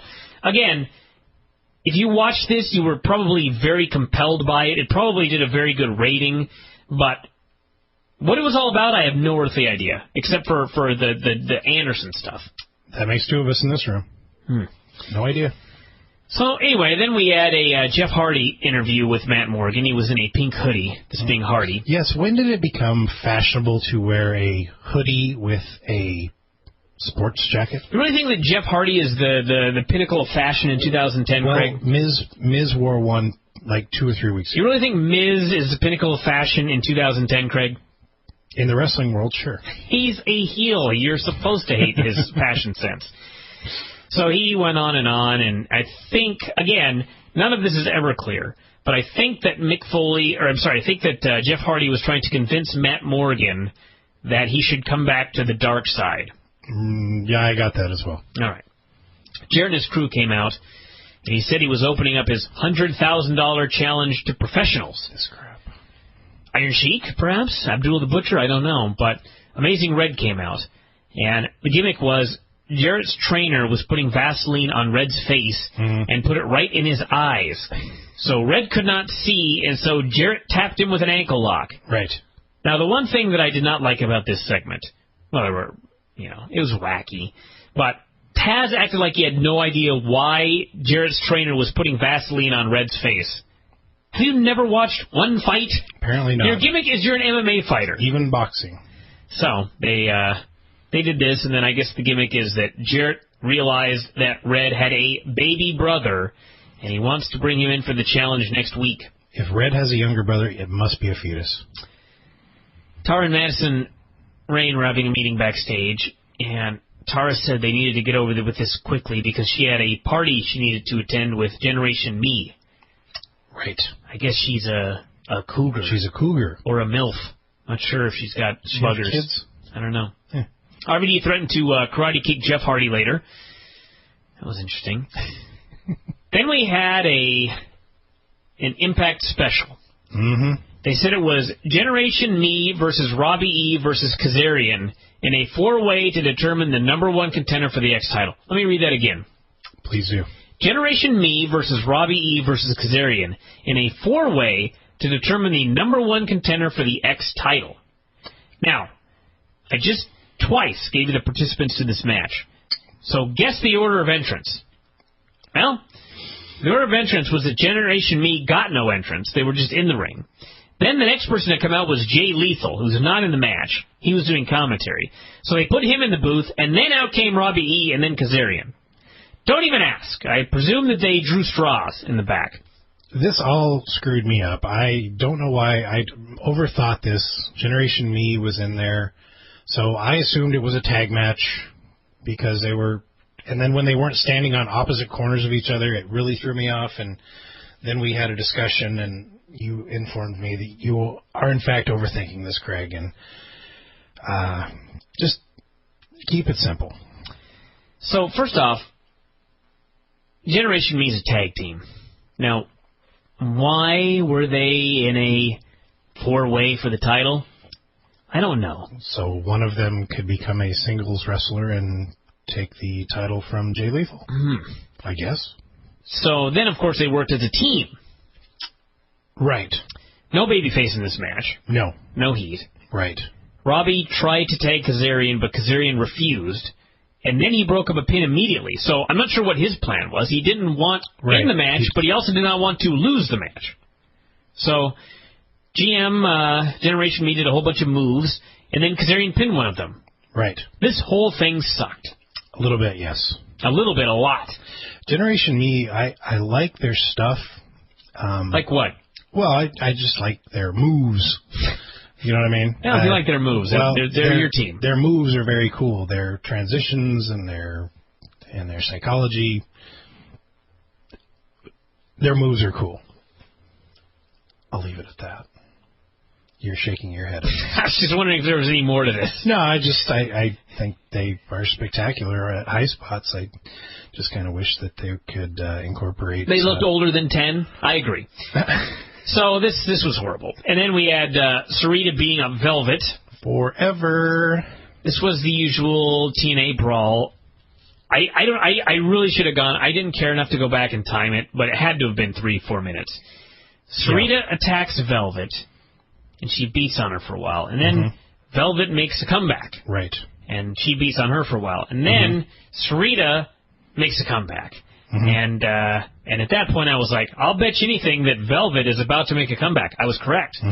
So Velvet made a big comeback, and at one point kicked Sarita in the vagina. I remember that. Yes. And it went on and on and on. And then Sarita was choking her out with a belt. And so she's choking her out with a belt, and the camera pans quickly to the left, and Angelina's shown running in, and it pans quickly back to the right, and Sarita has vanished. Yeah. I think there was supposed to be a cut here. There was, if you blinked, you missed the cut, and a girl just vanished into thin air. And even more than that, there was a door there, but there was like a big shelf across the door. So to escape, you would have had to move the shelf, open the door, and go out. So it was obviously badly edited. At the beginning of this thing, you saw Sarita coming in, and she had a belt behind her back. She was hiding the belt. And of course. She was hiding the belt and then walked into the door, opened the door to walk in, and proceeded to beat on this lovely young lady. But anyway, why the comebacks? Can't she, Sarita, just lay her out? Because they can't do anything right. If she could just lay her out, we could all save time. No, they can't do that, you see. And it gets better. So they have a brawl for like 4 minutes. Right. And she apparently strangled her to death. Because at one point, Velvet is screaming that she can't breathe. Right. Okay, so, now, that seems kind of important. Breathing? Velvet's larynx, as they call it in wrestling, has been crushed. She can't breathe no more. So as soon as Angelina runs in to make the save, and keep in mind they've been fighting for like 4 fucking straight minutes here. As soon as Angelina runs in to make the save, she bends down to see how Velvet is doing, and they cut away and never come back. Right. It's like, you know what I mean? She might be blue right now. She could be dead. But that wasn't the important part of the story. The 9-minute brawl was the important part of the story here.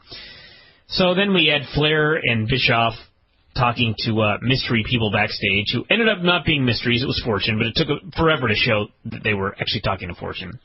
So Bischoff is explaining that AJ is going to try and get the gold back from Doug Williams. And again, we talk about this every fucking week. Eric says, Dixie has us in checkmate. She's got lawyers. She's probably bought off a judge, this, that, and the other thing. And then he says, we need every belt this company has. Right. The belts mean the power, he says. Right. I don't know why either. Is this been explained on Reaction, perhaps, somewhere that I've missed? Can somebody listening to this please do me a favor and explain why the fuck it would make the slightest bit of difference if these guys have the belts? What power comes with any of these belts? Because it seems to me that Bischoff and company run the ship. And if they got the company through illegal means and a judge is going to rule against them, what the fuck do them having the belts have to do with anything? I mean, maybe they really think that if Jeff Hardy remains champion, then he won't go to jail on his drug charges in North Carolina. I wonder if they really think that. Officer, you can't send me to jail. I have this ugly belt. Funny you should mention that, but we went, remember, I don't know if you were in the car with us, but I remember going to a show over the border, and I had 2 of the YWF Championship belts in the trunk, including the Intercontinental title, because they spelled it wrong when they made the plate. That's right. And we got pulled over. Uh-huh. And when they popped open the trunk and saw the belts, they marked out. You remember this? I don't remember this one. I remember another time we got pulled over, that they found Farmer's blade that he actually put in like the same box you would put a wedding ring in. Uh-oh. And they opened it up. And by the way, what a dork. Yeah. And they proceeded to tear the car apart. Yeah, don't do that, everybody. Yeah, and definitely when you're at the border, do not throw up your fists and say only these as weapons.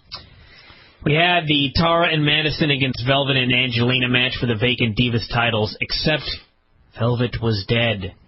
So they beat the crap out of Angelina forever, and my God, was this a horrible match. This was horrendous action. Mm-hmm. And finally, who should run down to jump on the apron to make the save but Katie Lee, Winter. Mm-hmm. And Angelina tags her in. Winter makes an atrocious comeback. Yeah. Katie Lee has a reputation for being a good worker, mm-hmm. and the TNA curse has struck her. Already. Because she was god-awful in this match. And she ended up getting the pin. They are the new tag team champions. Angelina, who, by the way, had made the hot tag to Winter, after they'd won the titles, she was petrified about what had happened. Horrified. Right. Yeah, at one point, Tara actually got kicked in the vagina as well in this match, mm-hmm. and sold it the whole time. And let us talk about Madison's Reigns attire. I don't remember seeing any attire. Some flesh-colored a flesh-colored trunks. thong. No, they're trunks. They just they disappear. Why not just be nude? Well, it is TV PG. I don't think it is, actually. 13 or whatever, I don't know. And Tara also didn't seem to know who Winter was, so add her to Right. the list of people that don't watch this fucking show. Right. Nor did she work with her in the WWE. We had a wacky skit with Pope, Orlando, and Eric. Orlando was dressed as Santa. Eric Young was a reindeer. If he was dressed as Santa, I don't want that man in my house tomorrow night. You don't want your son sitting on his lap, Craig? No. Then we had Doug Williams and AJ Styles in a 15-minute Iron Man match. Now, 15 minutes. You heard him right. did I not say weeks back that they would fuck this up by the end? I asked you, I said, so is the Iron Man match 30 minutes? You said no. And I said, an hour? And you said no. 15 minutes. Why they couldn't have just done a 20-minute draw, I don't know, because that probably would have been really fucking good. Instead, they do a 15-minute Iron Man match where they do a pinfall during the break. Right. A taped show, they do a pinfall during the break. Not to mention when they came back from break, there was a chin lock going on in the middle of the ring. Because you see, a chin lock is more important than a pinfall. That's correct. For those of you keeping track. So they had a hell of a match when it wasn't stupid. Right. And then we had a 4-minute call, and then almost immediately we had a 1-minute call. No, it said this match has gone on 4 minutes. And then they said there's 60 seconds left in the match. So there was either a huge cut or there was a 2-minute cut. Maybe it went for minutes, as in for days. Right. And then and then we had the match all tied up at 1 apiece, so we had to go into overtime. Mm-hmm. And with the commercial and whatnot, I think this match might have went 7 minutes on the TV. So, again, why not just make it a 20-minute draw? Because that would be too easy, Craig. Because that would make sense. I also told you when we were watching this, I was watching Tribute to the Troops with my 4-year-old son. And if you remember, there was a battle royal to start off the show. In that few minutes, Cameron had figured out that when somebody got tossed out of the ring, that meant they were eliminated. And he was clapping and saying yay when the good guys would throw a bad guy out of the ring, because it was that simple for him to understand.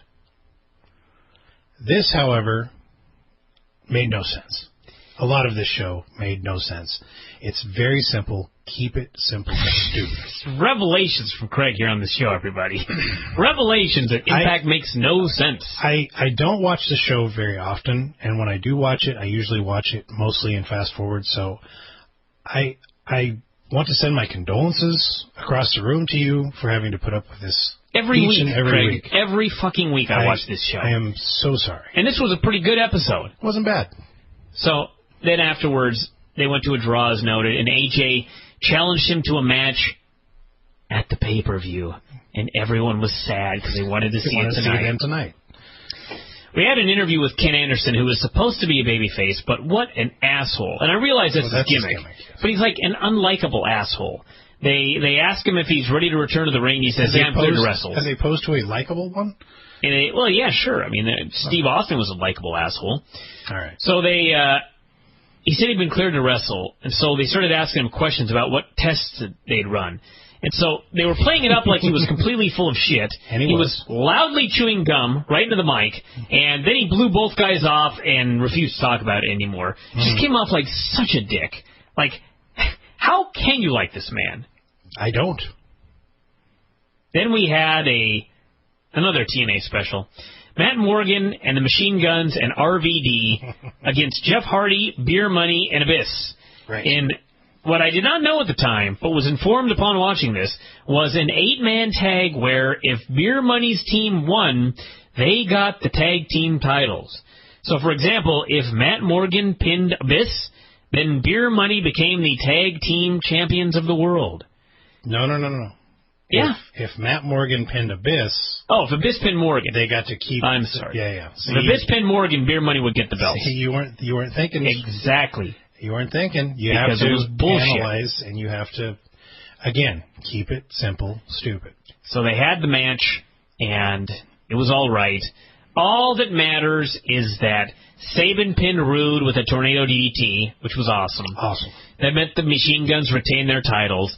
And the key to this entire thing, well, there were a couple of keys. Number one, they kept Jeff Hardy and RVD away from each other, but they did such a poor job of it that when it was over, I didn't care at all about seeing them wrestle each other in a match. Mm-hmm. And more importantly at all, and maybe I don't know, maybe I had other things that I was doing, God knows, but when this match was over and all the babyfaces are celebrating and Matt Morgan was standing there with his arms in the air with the other babyfaces, I was like, I don't remember you being in this match at all.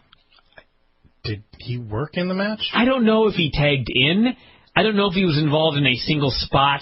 The only people I remember in this match were Beer Money and Machine Guns, because they were awesome. Right.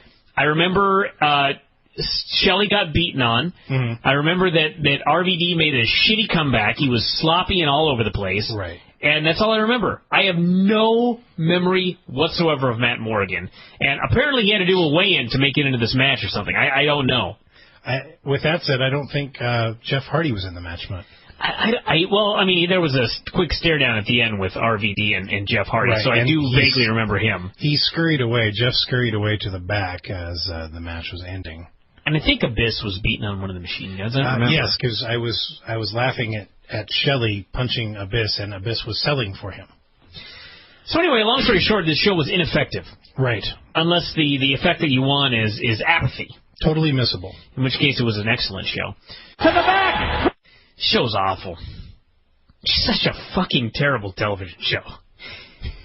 I look back, it's especially this week of all weeks, I look back and I realize that it's December 31st, and as I was mentioning with Lance today on the show, exactly 1 year ago, everybody was so fucking excited because January 4th was upon us. The Monday Night Wars were about to begin anew. Remember how excited people were? I actually do now. That, like, everything was going to turn around, and the Monday Night Wars were going to erupt, and somebody on the I think someone on the prediction show, Crumbly, actually, I shouldn't reveal all of these things, but he had a ridiculous prediction for Impact for 2010, which was so horribly wrong that it's laughable. We'll talk about that tomorrow. But here we are at the end of the fucking year, and they're doing a 1-1 rating and 1.4 million viewers. Like they've been doing for literally, I swear to God, like 4 fucking years. I was going to say, that sounds awfully familiar. Yeah. And you want to know why? Because this show sucks. It's the same shitty show week after week, resulting in the same shitty review on this show week after week. I always love when people get pissed off about our show here. Like, it was the same boring Bryan Vinny review of iMPACT. Yeah, well, maybe it wasn't the same fucking stupid show every week. We'd have a different review of the goddamn thing.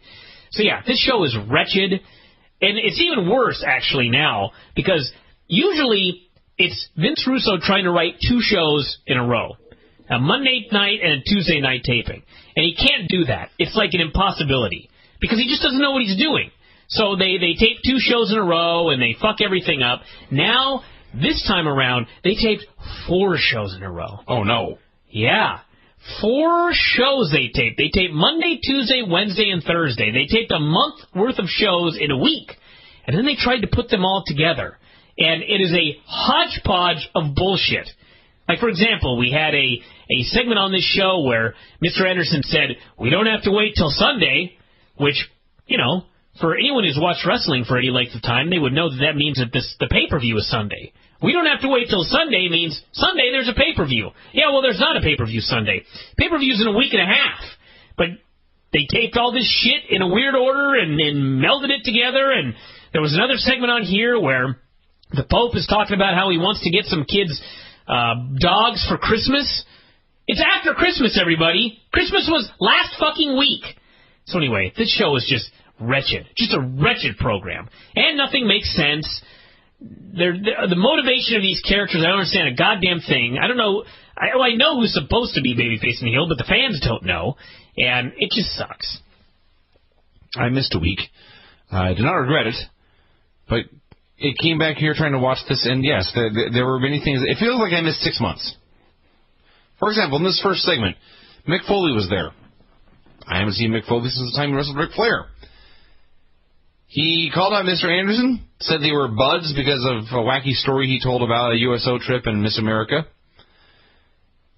He said the biggest lie he ever said was that he was okay, and then no one ever came to him and told him he was not okay, so he was there to tell Mr. Anderson he was not okay. This made Anderson angry. He said he had been tested and cleared to wrestle. Which, shouldn't that end things? Shouldn't Mick have said, oh, all right. Well, you missed last week where when he was explaining this, they played it off like he was full of shit. Perhaps a highlight package would have helped. So, Morgan came out, said Anderson had better be ready because when they wrestle, he's going to go full speed. And then Jeff Hardy came out and he announced that later they're going to wrestle each other in a tag match with mystery partners. Where to begin? First off, why is Jeff Hardy a booker? Don't know. Second off, when he talked about a match with tag team partners, I was confused. I thought this meant that these 2 guys were going to team up and they would face a mystery team. I thought that throughout the show. And then it turns out they each had a mystery partner. That could have just been confusion on my part. But, you know, usually you shouldn't be confused like that if things are simple enough. So then we've got the issue of Anderson. First off, I cannot stand Mr. Anderson on this show. Such ridiculous go-away heat. It is possible to have a character who is an asshole who is likable. He is an asshole who is just an asshole. I have no idea how anybody cheers him or why. He's a complete dick. He's just a complete dick. He's like the best heel on the show, and we're supposed to cheer him. So then we've got Morgan, who, I don't know, like, to me, Morgan, I could have sworn said that he gave up a position in Fortune. He gave up guaranteed money for the rest of his life. He gave up his career to protect Mr. Anderson, and now he doesn't care. So, what? Why? Why doesn't he care anymore? I don't know. What was the turning point where Matt Morgan suddenly didn't give a fuck? You know who cares about Mr. Anderson's health? Foley was passionate about Mr. Anderson's health last week. Now he comes out and he's just cracking jokes. It's just so fucking stupid. I don't know if it's because of the order that it was taped or what the deal was, but I just don't understand this anymore. I mean, it made sense when everybody was all pissed off that Mr. Anderson was wrestling with a concussion. Now it's become a joke. Now it's like no one cares anymore, and he already wrestled 2 weeks ago that apparently people have completely forgotten about, and you know, Mick is talking about how, you know, he You know, I wish somebody would have told me not to wrestle when I was hurt. And Anderson said, listen, I told you I was clear. Are you calling me a liar? And Foley says, no, I just think that someone needs to watch out for you, which, in fact, is Foley calling him a liar. His whole thing is just bullshit. Just bullshit. It was a very, very lame segment. Speaking of lame segments, we think about Eric Young and Orlando Jordan's New Year's party. Do we have to talk about this? Yeah. Okay. It sucked. It sucked. Eric Young was there in a beard. He was, I guess, supposed to be the old year going out. Orlando was there in a diaper. He was presumably the new year. There was shit about booze. It was really awful. They announced completely at random that Sarita and Velvet Sky would be having a strap match. Yes. Why? I don't know. Why not? Why not? Why not? Robert Roode wrestled Chris Sabin. They had a very fun match. Robert Roode won clean with a spine buster. Mm-hmm. Why can't they do this the whole show? It was like in the middle of just a bullshit show, they suddenly just had a great match. I could not even conceive of this. It was like we were watching Impact and said, this sucks, let's turn to Ring of Honor for 10 minutes. And here it was. This match was great. It was great. And they went right back to bullshit. Immediately back to bullshit. RVD was wandering around backstage, moaning about Bischoff and Christ knows what. We had another segment at Eric Young's New Year's party. Shark Boy was there, literally begging for TV time. He talked about supposedly working there and never being on the show. He would do anything to get on TV, including sit in Orlando Jordan's lap. RVD came out and did a promo and said, is almost direct quote, "It's painfully clear that Eric Bischoff is the man in charge of TNA." It is painfully clear. Torturous would actually be a better word. But I don't know why he said this like this was a revelation to him, even though Bischoff as head of TNA has been a storyline for like 2 months now. But no one in TNA actually watches their own TV show, so they don't know what's going on. So he was talking about how he had a mystery opponent in the pay-per-view, and then I guess he had another mystery opponent tonight who was Robbie E. This is the kind of surprise that awaits you at the TNA pay-per-view. Yeah, you'll get a guy like Robbie E. Mm-hmm. So RVD beat him after Robbie E. actually got heat on Rob Van Dam. And they announced, by the way, during this match, that Reaction was going to be a year in review of TNA hosted by Eric Bischoff. I actually regretted not recording this reaction because that would have been the show of the year, I will bet. So RVD won, and then Jeff Hardy appeared on the big screen, said they had a very special opponent chosen for Rob at the pay-per-view. If Rob survived, he'd get Hardy. I could have sworn that Morgan and Anderson was a match at the pay-per-view. Yes, this is my question as well. For a title shot against Hardy. Apparently they're setting up a three-way or something. It's like Raw. I don't know. No, it's much worse than Raw. There are 2 number 1 contenders matches on the show. And by the way, there is in the next couple of weeks going to be a 4-way with Miz, Morrison, Jerry Lawler, and Randy Orton on Raw. Well, there you go. So for those of you wondering where that's leading, that's your answer. So we had Kazarian. Fucked up match. Yeah, Kazarian showing up with 2 blondes. Sarita cut a promo on Velvet backstage. None of this mattered.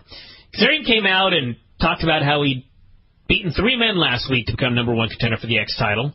He's going to win the belt at the pay-per-view, collect some sort of bounty for fortune. Because you see, the only way to get money from being a champion is to collect a bounty for it. Yeah. Because otherwise they're only about power and leverage, not money. Cut a promo about Lethal. They had footage of Lethal at his home. I presume this was from a segment on Reaction. It was brand new to me, so I didn't really know what was going on except that he was at his house.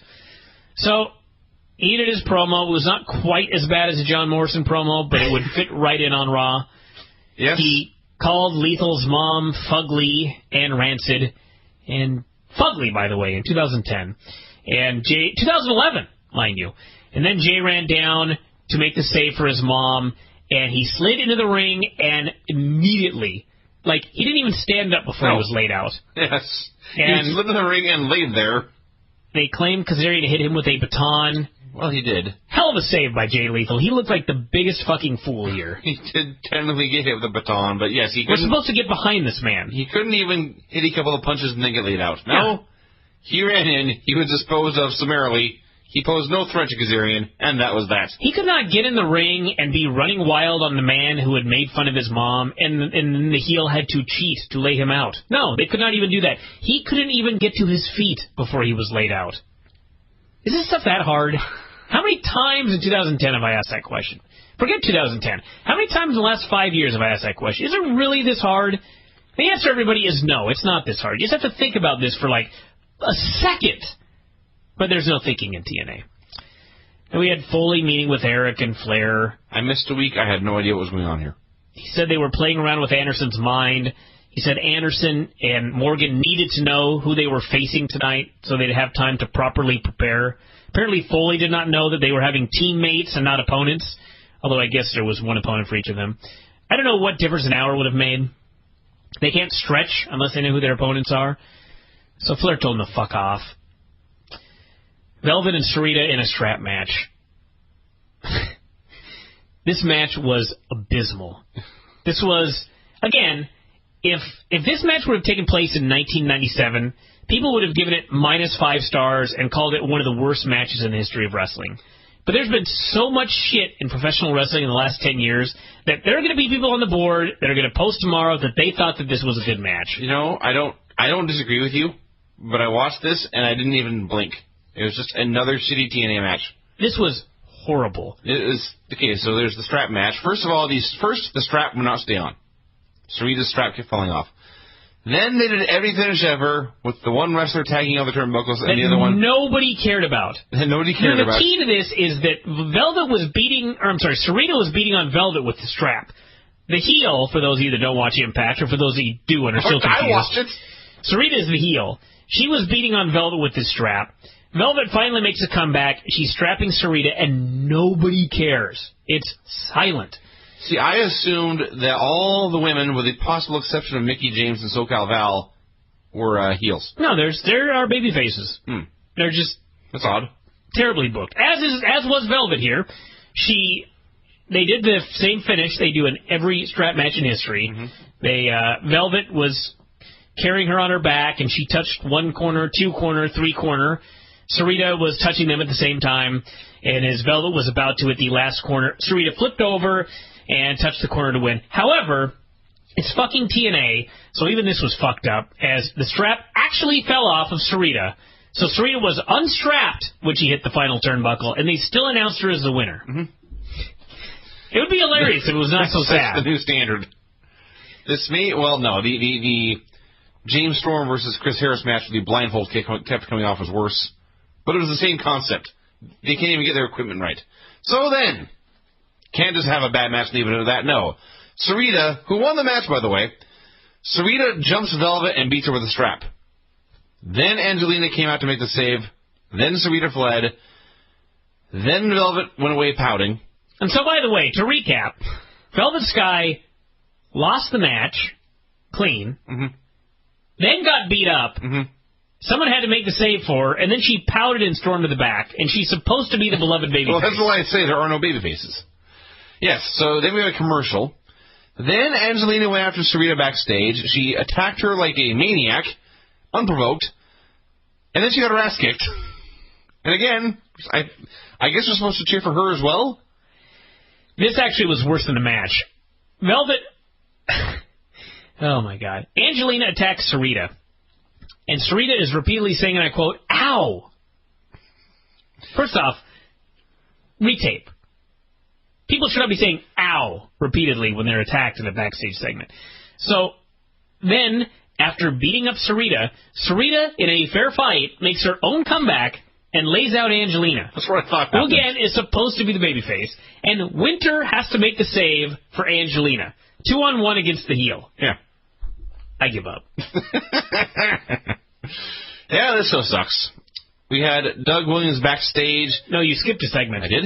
They had a year in review, look forward to 2011 deal where they said they were going to reach new heights in 2011 and continue to amaze. So at least they were half right. Then Doug Williams is backstage talking to Magnus. Doug said he was in a tag match, but he had no partner. So why does that always happen on this show? I don't know. It would be nice if it only happened once on a show, for example. But yes, it was the apparently Counting the main event, he was the third person in the show to be booked in a tag match with a mystery partner. Or they booked him in a handicap match for no reason. Or they said, Doug, you're in a tag match tonight, but you have to find your own partner. I don't know. But he was not concerned. He was just going to fight 2-on-1. Then Magnus said, no, I'll be your partner. And Doug said, cool. Jarrett came out for the MMA challenge. An awful segment. He had Team Jarrett with him, including Gunner and Murphy. It's always you always know there's trouble when Gunner and Murphy are out there. Have they ever been in a good segment? No, of course not. So Jarrett did a promo noting he tapped out Red, and he said this week he was going to take on Red's baby brother. And Red came out alone, and Jarrett said, I know your baby brother is probably scared, but if he comes out, I'll give him the first shot. So he turns his back. Out comes a big jacked up guy who just happened to have gear. And, you know, Red would have had to say one line, which is, I said it was my baby brother, not my little brother. Nope, couldn't even do that. Big guy gets in the ring. Jarrett turns around. The guy beats his ass. I swear to God, everybody. This big non-wrestler, Red's brother, beats the shit out of Jarrett, puts him in a bunch of submissions. Jarrett has to repeatedly get the ropes. Finally, Gunner and Murphy pull him to safety. He bails to the back. Actually, it's even worse than that. Gunner and Murphy pulled him to safety. Red, who the gimmick as established within this very segment is that he is small and puny and needs help. Red ran up to Gunner and Murphy and kicked their ass. Then the bell rang, I believe, here, just randomly. Yeah, the bell just rang. Randomly. Then Jarrett got a guitar. Then Red stole the guitar and destroyed it, and then the heels left. Yeah.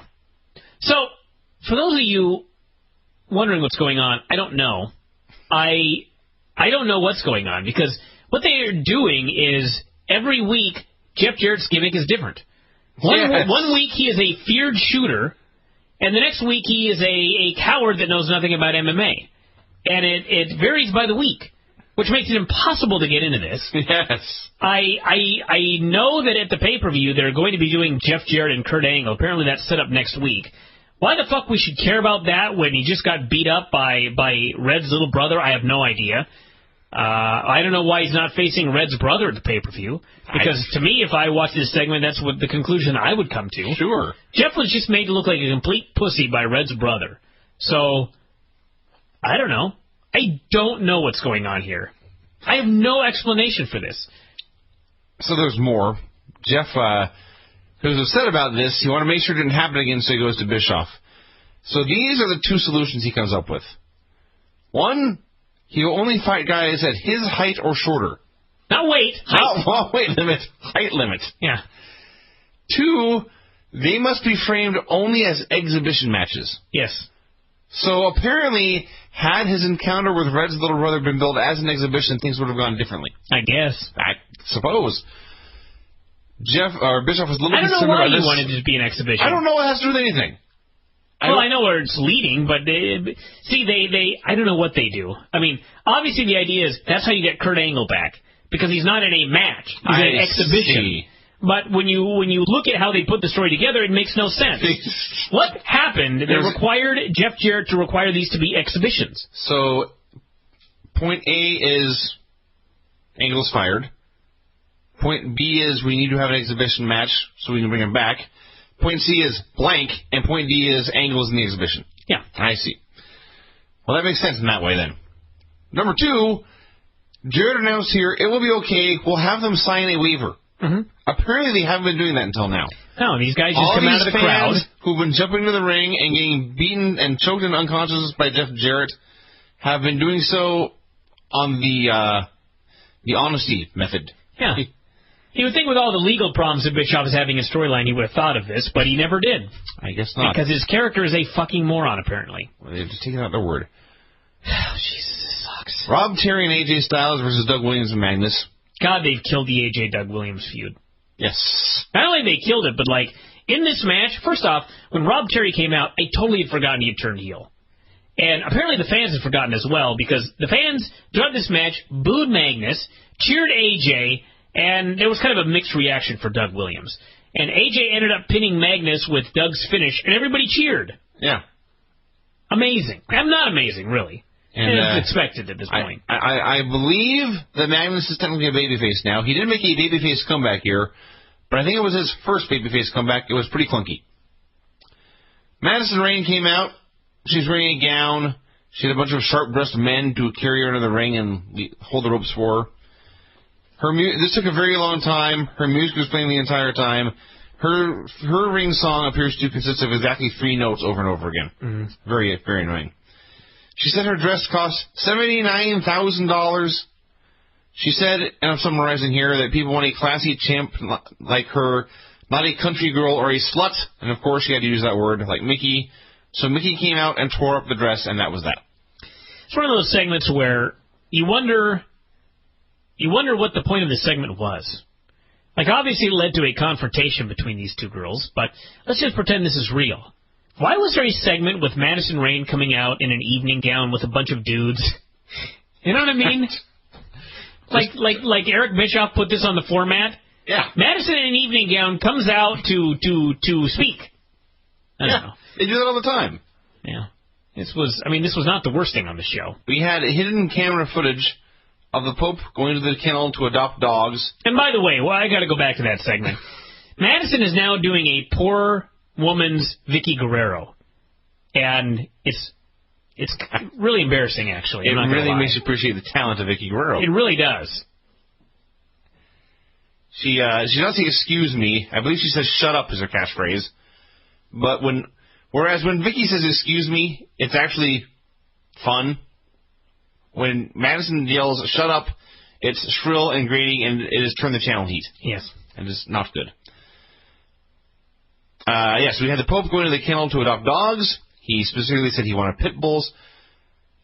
Why was there a camera crew here? I don't know. We see the camera crew backstage in TNA all the time now. And I guess in a way, because we have seen in the past 10 to 15 years, it's standard that guys will just cut they will not cut promos. They will have conversations in front of the camera. And you often think, why are you talking in front of the camera? So that's their solution to get around it is the TNA camera crew is walking around secretly taping guys to catch their hidden conversations. Okay, I can deal with that. Why did the camera crew go to the kennel? He called them there, I guess. They hid in a bush? We got more bullshit to talk about. Who cares? That, on the grand scheme of things, it does not matter at all. The main event was an awful segment. Oh, my God. See, actually, I did not... I knew this show was stupid. I did not hate it until this match. I hated this match. It was Morgan and a partner against Anderson and a partner. So, Anderson's partner, of course, is Bully Ray, and Morgan's partner is Devon Dudley. So, they actually put Bubba and Devon in the ring together before the pay-per-view. Okay. That's problem number 1. Problem number 2, 80% stalling early. Foley comes out to do commentary. He is so concerned that Mr. Anderson is wrestling when he is apparently not cleared that he begins cracking jokes and LOLing. So Gunner and Murphy come out to get rid of Foley, which distracts everybody in the ring. As this happens, Bubba attacks Devon from behind. The moment he lays a hand on him, they cut to the announcers. They then cut back, and Devon is doing spots with Anderson, like the Bubba thing had never happened. This is called terrible editing. So, Foley, they cut back. He has put the sock on the geeks.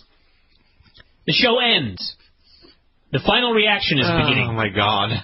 So they come back, like, 1 second later. I swear to God. Foley is putting the sock on the geeks.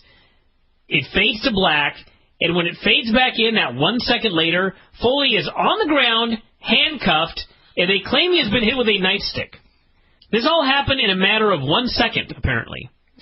So, then they cut back to the ring, and Bubba is getting the heat on Devon. Their brawl, which has been built up for a month and a half now, or however long, started while they were filming Mick Foley, Gunner, and fucking Murphy. So, I just wrote a big long rant here. I need to jump forward in my notes. Morgan and Anderson are in the ring together. Morgan nearly killed him with a choke slam. They didn't even make a big deal about the fact that these two supposed friends are now fighting. All 4 guys ended up in the ring. Morgan, accidentally or on purpose, who knows, we're supposed to care, we don't, clotheslined Anderson in the back of the head and pinned him. So yes, the 2-month storyline where Morgan was ready to retire and had given up all of this money, all of this stuff to protect Mr. Anderson. Now he does not give a fuck at all that he clotheslined this guy in the back of the head when he probably has a concussion in storyline. And it's impossible to care about these people.